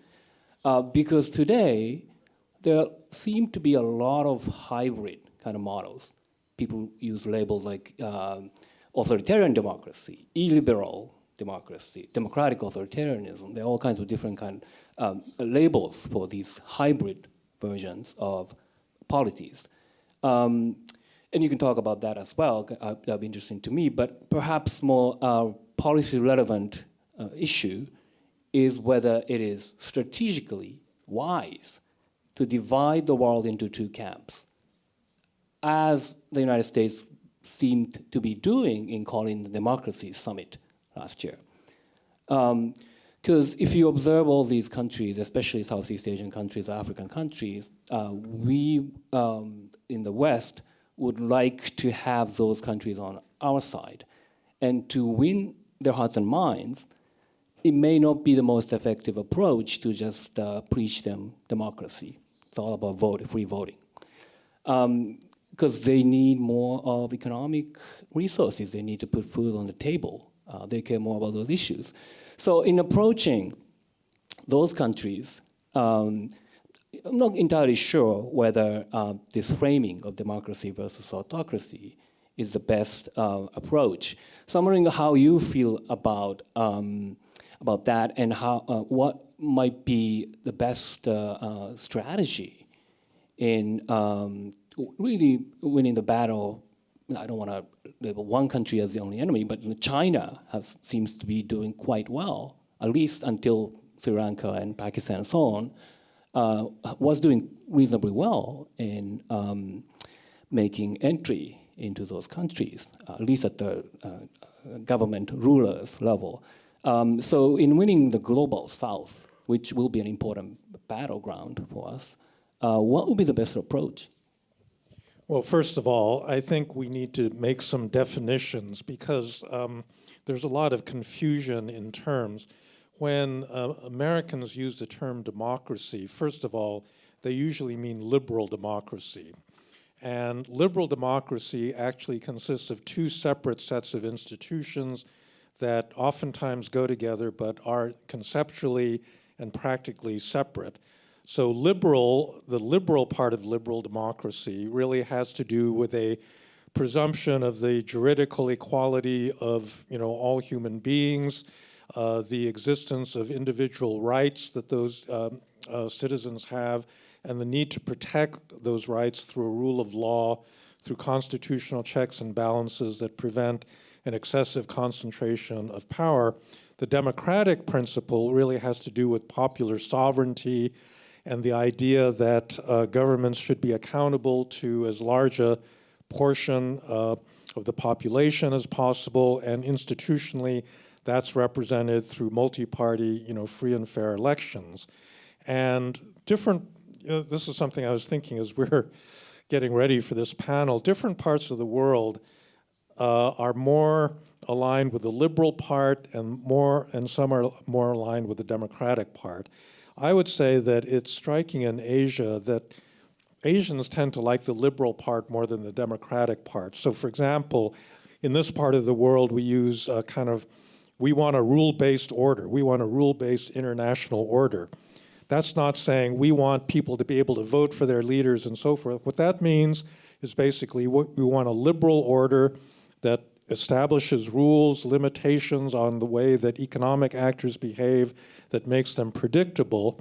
And therefore, a country like China that has no elections can actually participate in a rules-based order.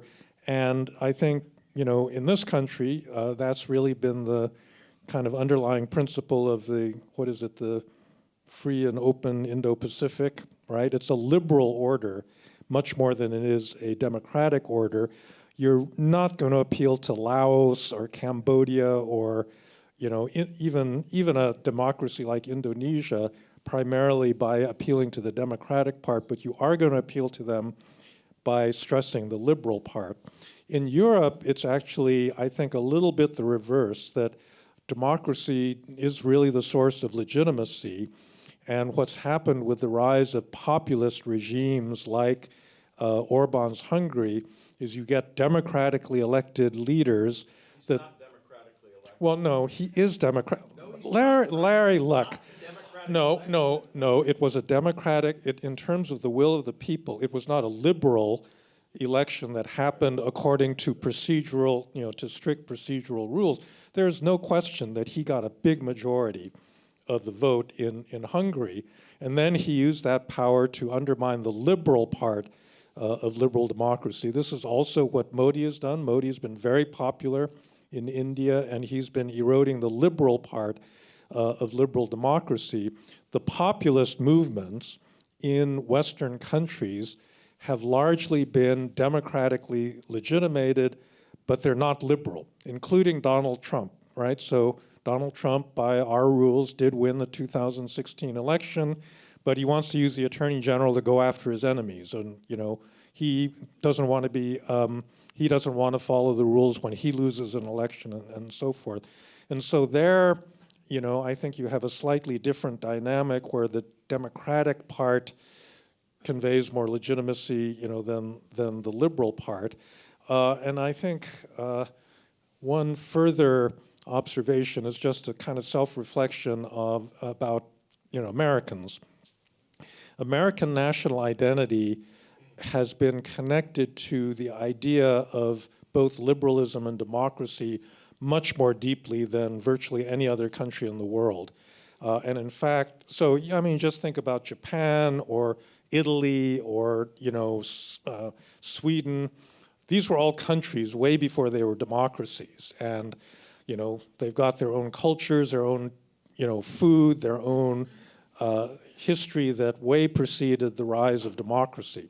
Japan was briefly a democracy in the Taisho period, but then really after the late 1940s.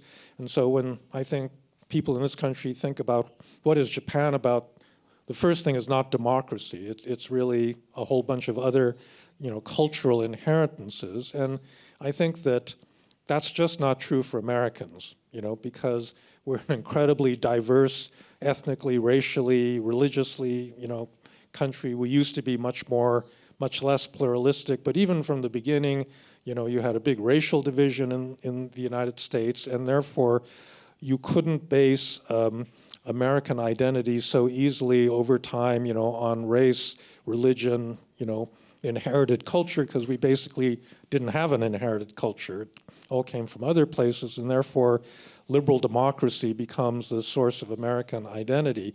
And I do think that Americans sometimes have a problem in not realizing that not everybody in the world is like that, right? That democracy means something very deeply to many people around the world, as does liberalism, again, in different proportions in different countries. But as a unifying principle, it works in some places, and we should take advantage of it. But in other parts of the world, that might not be the thing that you want to lead with. It may be economic growth, and certainly for many developing countries, in a way, that's kind of an argument for stressing the liberal rather than the democratic part, because in general, liberal regimes have been better at promoting growth than democratic ones.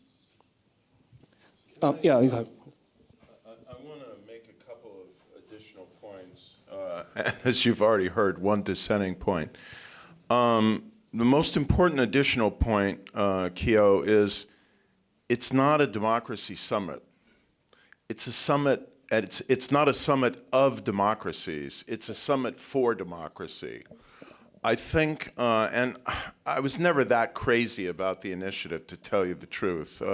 When I look at how much of the person power and intellectual energy that the Biden administration has devoted to the future of democracy in the world, what a high percentage of that has been absorbed in just the planning for and agonizing internal debates over the Summit for Democracy, I'm not sure it was really worth it.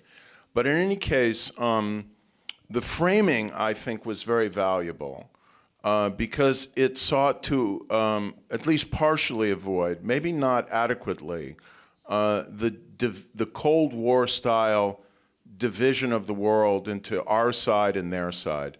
And we've seen in the UN votes on Ukraine and in a number of other things, the Indonesias of the world, the non-aligned movement, it's kind of back in a way.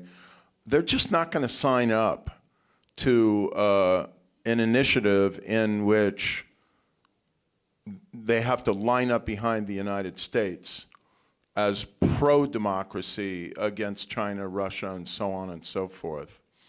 So that leads to my second point, which may get into whatever questions you have about what is to be done. I think we really need to fight for values. Democratic, and I would say to the extent we can, liberal values, but understand there's cultural differences in the world. But, our public diplomacy efforts have kind of lapsed in the United States. We still don't have a permanent Undersecretary of State for Public Diplomacy. I mean, it's really shocking.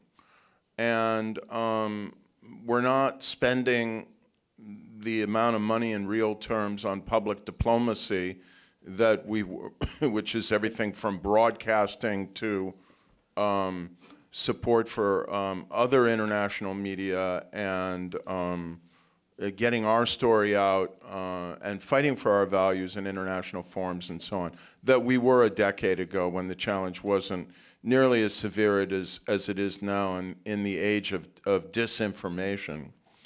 So there has to be, an element of pragmatism, a long-range view, trying to win a longer-term battle for what people think and believe, and a very vigorous battle to counter disinformation. Now, let me say why I think Hungary is not a democracy, because I think it's very important to understand this, particularly now in the world we are in. It's not enough for a government that emerges out of contested elections to have apparent majority support or even broad majority support to say, well, they had elections, more people in the country favor that party than any other country, so it must be a democracy. If that were true, we would call Singapore a democracy. And nobody is really calling Singapore a democracy. You've got to have at least a reasonably level playing field, which of course does not exist. It can't be perfect. It never is perfect. It's probably not even perfect in Norway.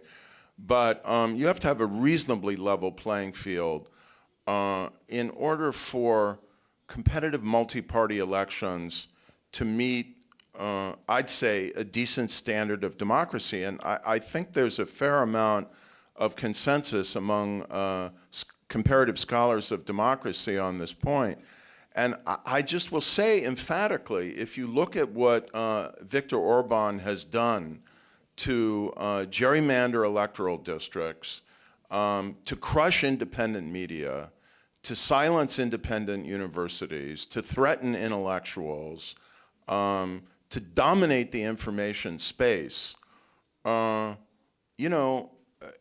if he then wins as he did the last parliamentary election, and even gets a majority of votes as a result of that, you still don't know what the electoral outcome would have been if there were a level playing field. And if there were a level playing field, I can tell you absolutely, no one has any doubt that for now, the PAP would still be ruling in Singapore, but would have a lot fewer seats than it has now.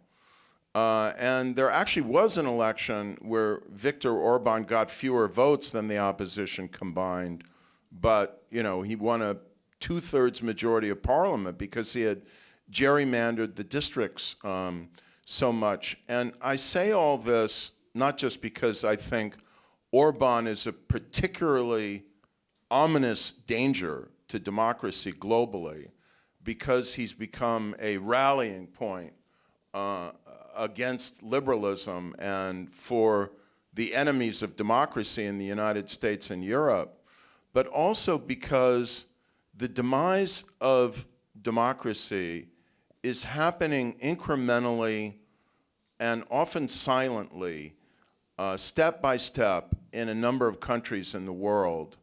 And if we don't recognize this process of somewhat silent decay and the growing climate of fear and the unwillingness of businesses any longer to contribute to the opposition because the tax man will be at their door and all the other things we could talk about, then we don't understand what's happening in terms of how democracy is dying around the world.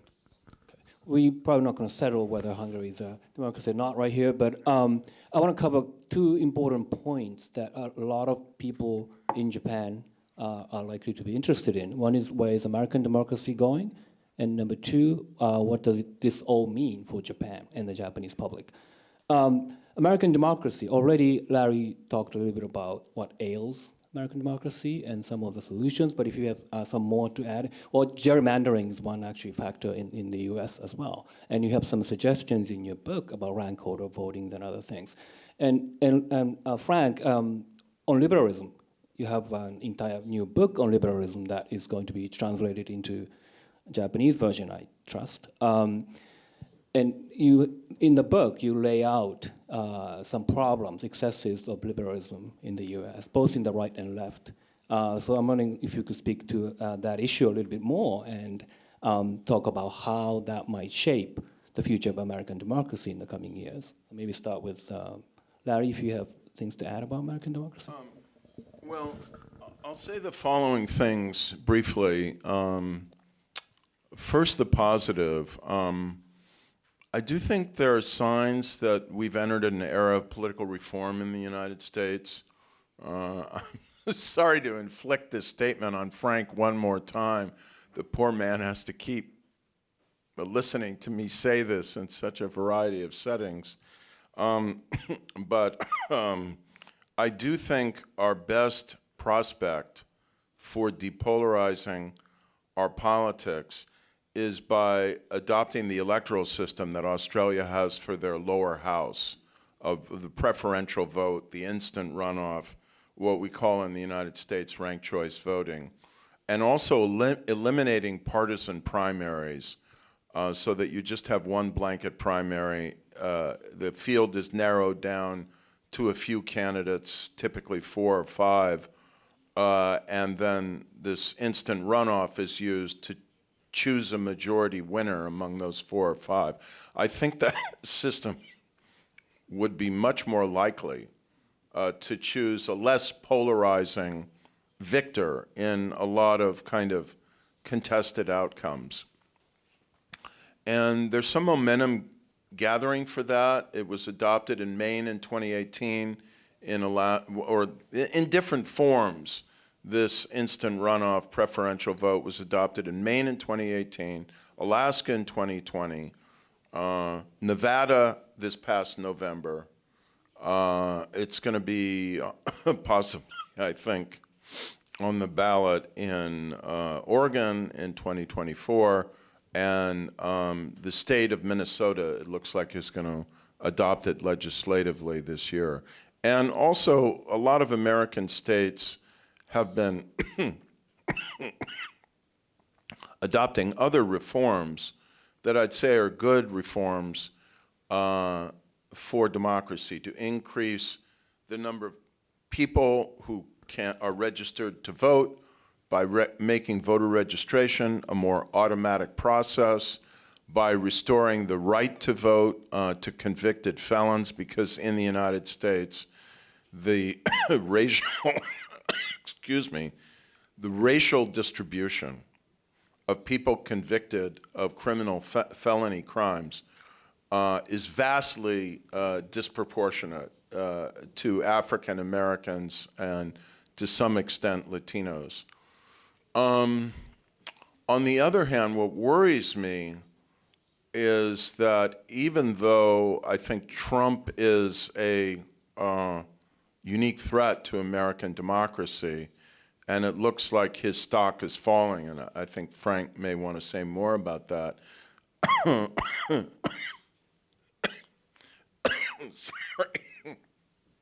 I guess that cough medicine didn't work so well.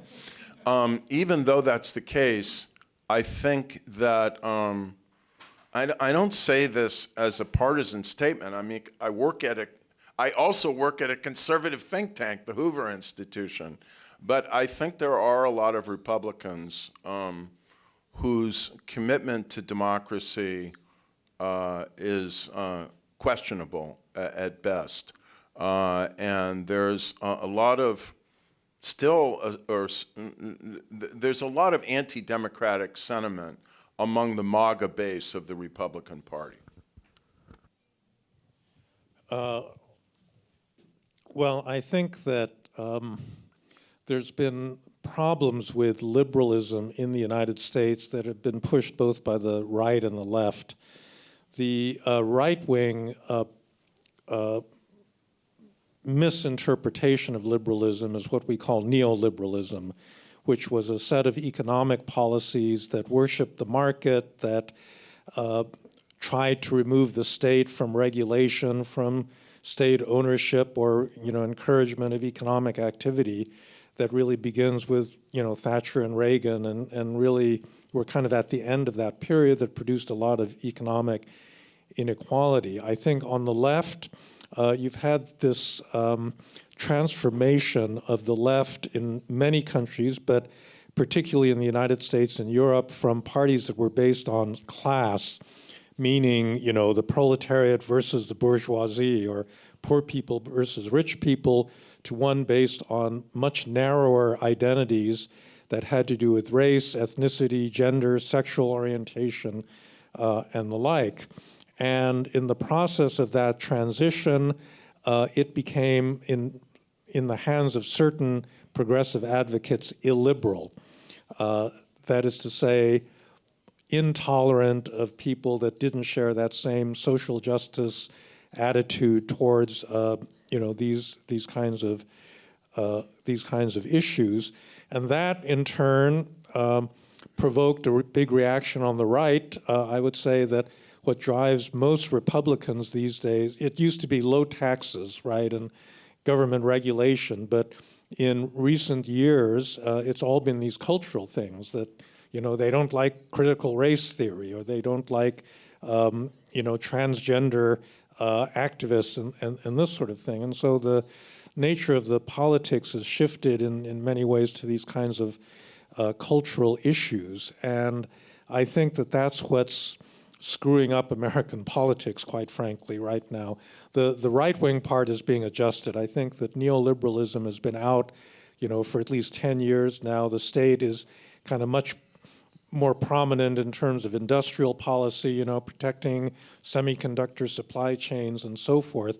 The progressive distortion of liberalism is a little bit more complicated because that's deeply embedded in civil rights and our view of, individual rights. And that, continues to roil our politics. And for that, I wish I could offer you a simple solution of how to pull back from that, but I'm not sure I can. Right.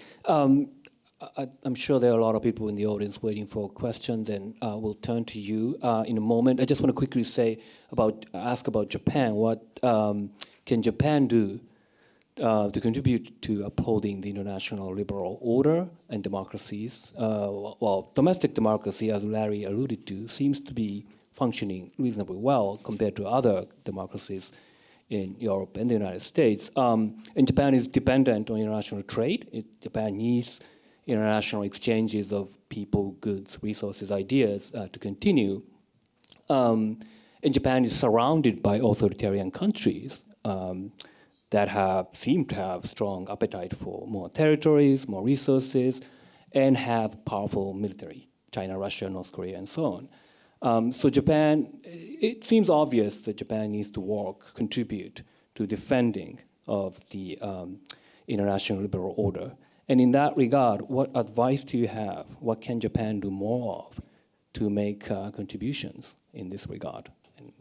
Well, I mean, Japan has already done the right things, at least in initiating, so when the United States pulled out of the TPP, Japan took leadership and tried to revive it and keep the idea going as best they could, despite the fact that it lost its, biggest original backer, and that was very helpful.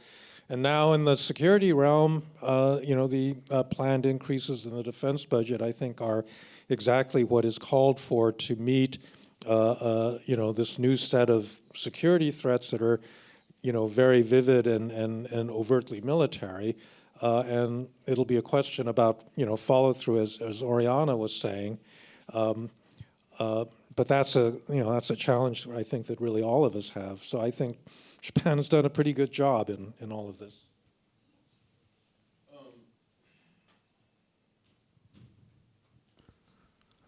So I don't know enough about Japanese domestic politics to offer any advice to this audience.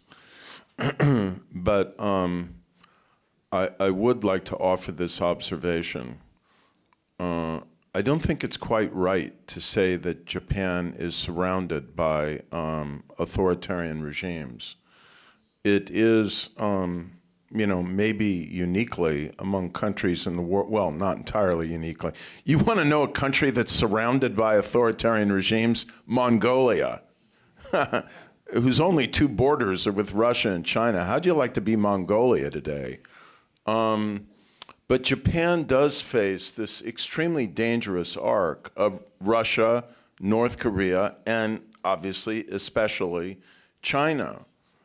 But I'll tell you when I think it will be much more accurate to say that Japan is surrounded by authoritarian regimes. And that would be if China conquers Taiwan, and then, I'll just make this prediction. They're not going to stop there. Sooner or later, they're going to take the Senkaku Islands as well. And I keep saying, I think I heard Frank say it on this trip too, we've entered a kind of 1930s moment in this region where the overriding challenge is to deter and, if necessary, to defeat authoritarian aggression before the authoritarian regimes bent on aggression, but particularly China, become so powerful that it will be hard to stop them. And part of the tragedy of Europe agreeing to the Munich Pact that essentially signed away Czechoslovakia, and before that, just kind of shrugging their shoulders when Hitler simply completely overran Germany's commitments for demilitarized Rhineland and moved his military forces right there near the French border, is that Europe could have prevailed at much lower cost early on. And with each failure to act, the stakes became greater and the chances of success became lower. So even if all China does is take Taiwan, what's it going to mean for Japan's ability to defend its territory? This is why, I'm not going to name any names, but I have been struck. It's the single most important thing I've been struck by, that several members of the kind of political realm in Japan who have held or hold elective office have privately said to us that, yes, they consider Taiwan an existential, they consider ensuring that China does not forcibly take over Taiwan to be an existential issue for Japan. And I think now making that clear to the Japanese people and to Beijing has become a pretty important imperative for Japanese democracy. Thank you. So Hosea-san has questioned. Well, thank you very much indeed. I'm Yuichi Hosea. I'm a professor of international politics at Keio University, and also I'm a research director at API here. And I'm also a co-host together with Yomiuri Shimbun of today's extraordinary event. We have learned so many things from your talks, your gorgeous talks, and as Tsutsui-san mentioned in the beginning of this session, you are wise persons. That's why I suppose that wise persons can see or can foresee sometimes ordinary people cannot see. And so that's why I like to ask you, what is the biggest concern or worry about in Japanese democracy or Japanese geopolitical position today here? Maybe there are some points that we cannot see in Japan. Maybe you can see from the United States, and because Japan is another frontline state, together with, of course, Taiwan and as well as Ukraine. So that's why I think that we need to be aware of some of the problems or concern or shortcomings that we have in Japanese democracy or Japanese geopolitical position. So I'd like to know your wisdom about that. Well, I will repeat. I don't know enough about Japan and its domestic politics to give a very informed and even semi-confident answer to your question. But the most obvious thing that can be said is that, and this is not criticism of the LDP, some of the people we've met have been people who hold prominent positions in the party. And I must say, maybe I had a biased sample, but I found them to be very impressive individuals. So this is not a criticism of the LDP, but whenever you have, it's the most obvious thing that's been said about Japan over the Japanese democracy over the decades. Whenever you have, one political party largely dominating for 70 or so years, it's an area in which, maybe one would want to cast some attention. So I think simply achieving more responsible and effective parties beyond the LDP is one obvious area. And then the second thing I'll say, with all humility, because the problem, I think, is no better in the United States, but I think many liberal democracies really struggle with the problem of money in politics. And I think that Japan and the United States struggle with it to some extent in different ways. I mean, in the United States, our Supreme Court has, to my mind, outrageously misinterpreted the First Amendment to gut congressional ability to regulate a lot of campaign spending that's independent of candidates. I'm sure the problem manifests itself in different ways in Japan, but I'd say reforms to somehow mitigate the influence of money in politics, and certainly to ensure absolute transparency in all flows of money into politics, that would be a second thing. Do you want to add or go to?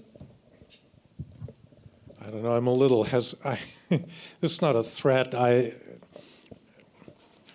I'm not quite sure whether this is the right place or time to say this, but in many ways, I think one of the biggest social problems that Japan faces is the one that former Prime Minister Abe identified. Your female labor force participation rate is way too low, right? And, compared to other developed democracies.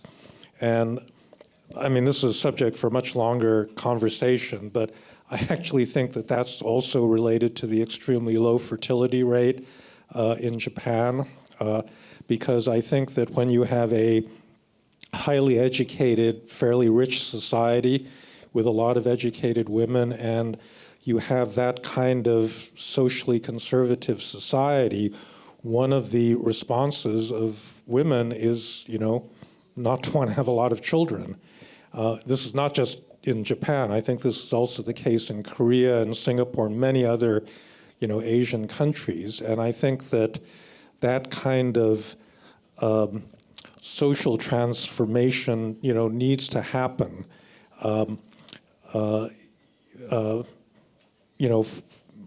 Just for pure economic reasons, because you're underutilizing a really major part of your workforce.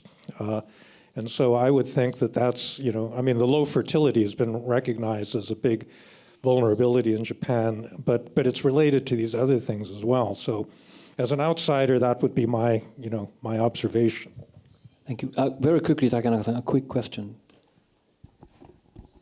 Quick question. Since this session is on the rise of authoritarianism, I have been wondering, my name is Harukata Takenaka from Seisaku Kenkyu Daigaku in Daigaku groups.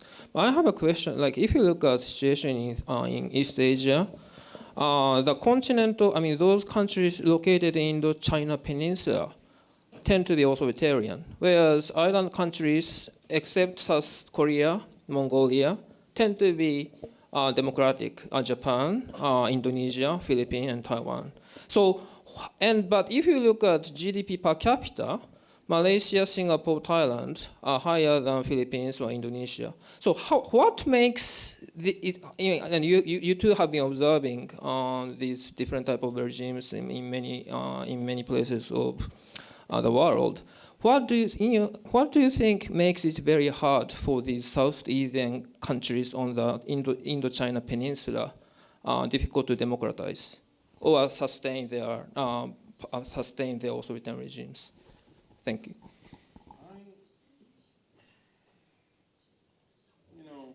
These things, these alignments kind of change over time. In 1985, you would not have been able to say that maritime Southeast Asia is democratic, not Indonesia, not the Philippines.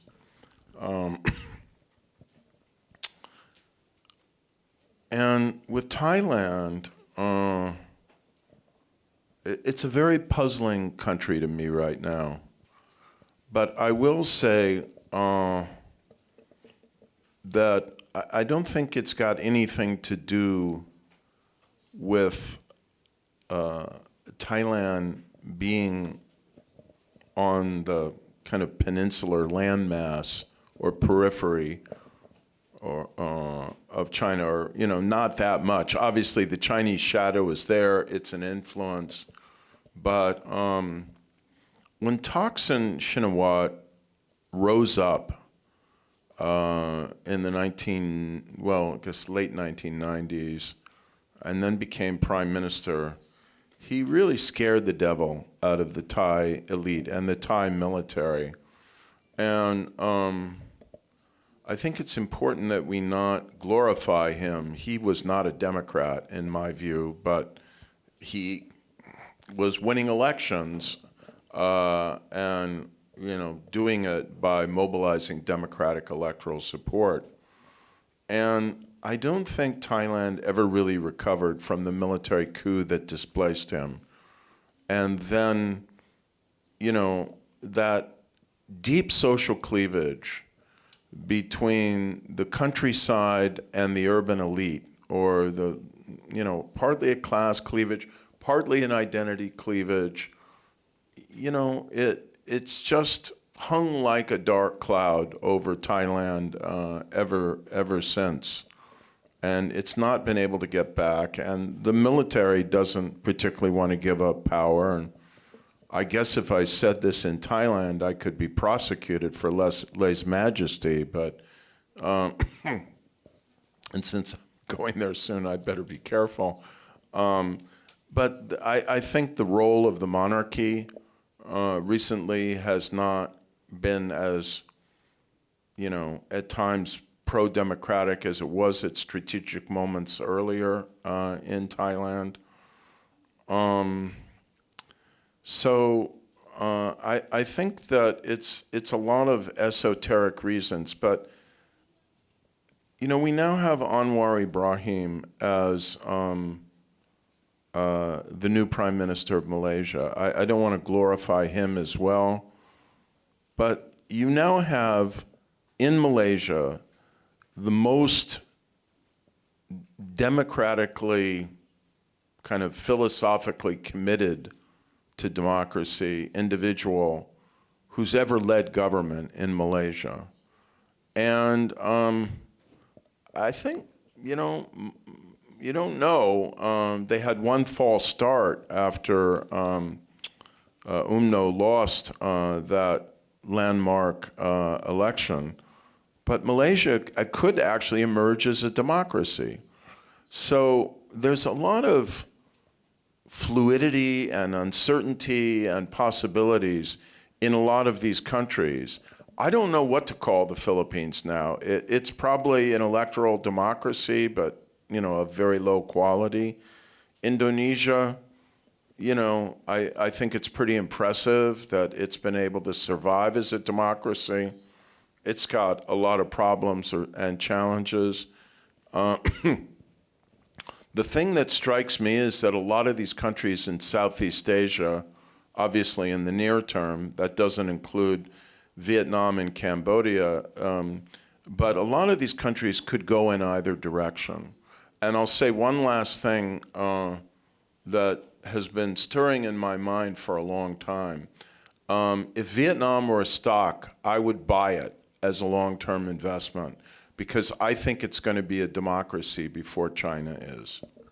Well, on that positive note, I'm afraid we are running out of time. So, and I apologize to those of you whose questions we couldn't integrate. And I'm going to turn it over to Sasazawa-san. But before that, please join me in thanking our wonderful panelists for their insights.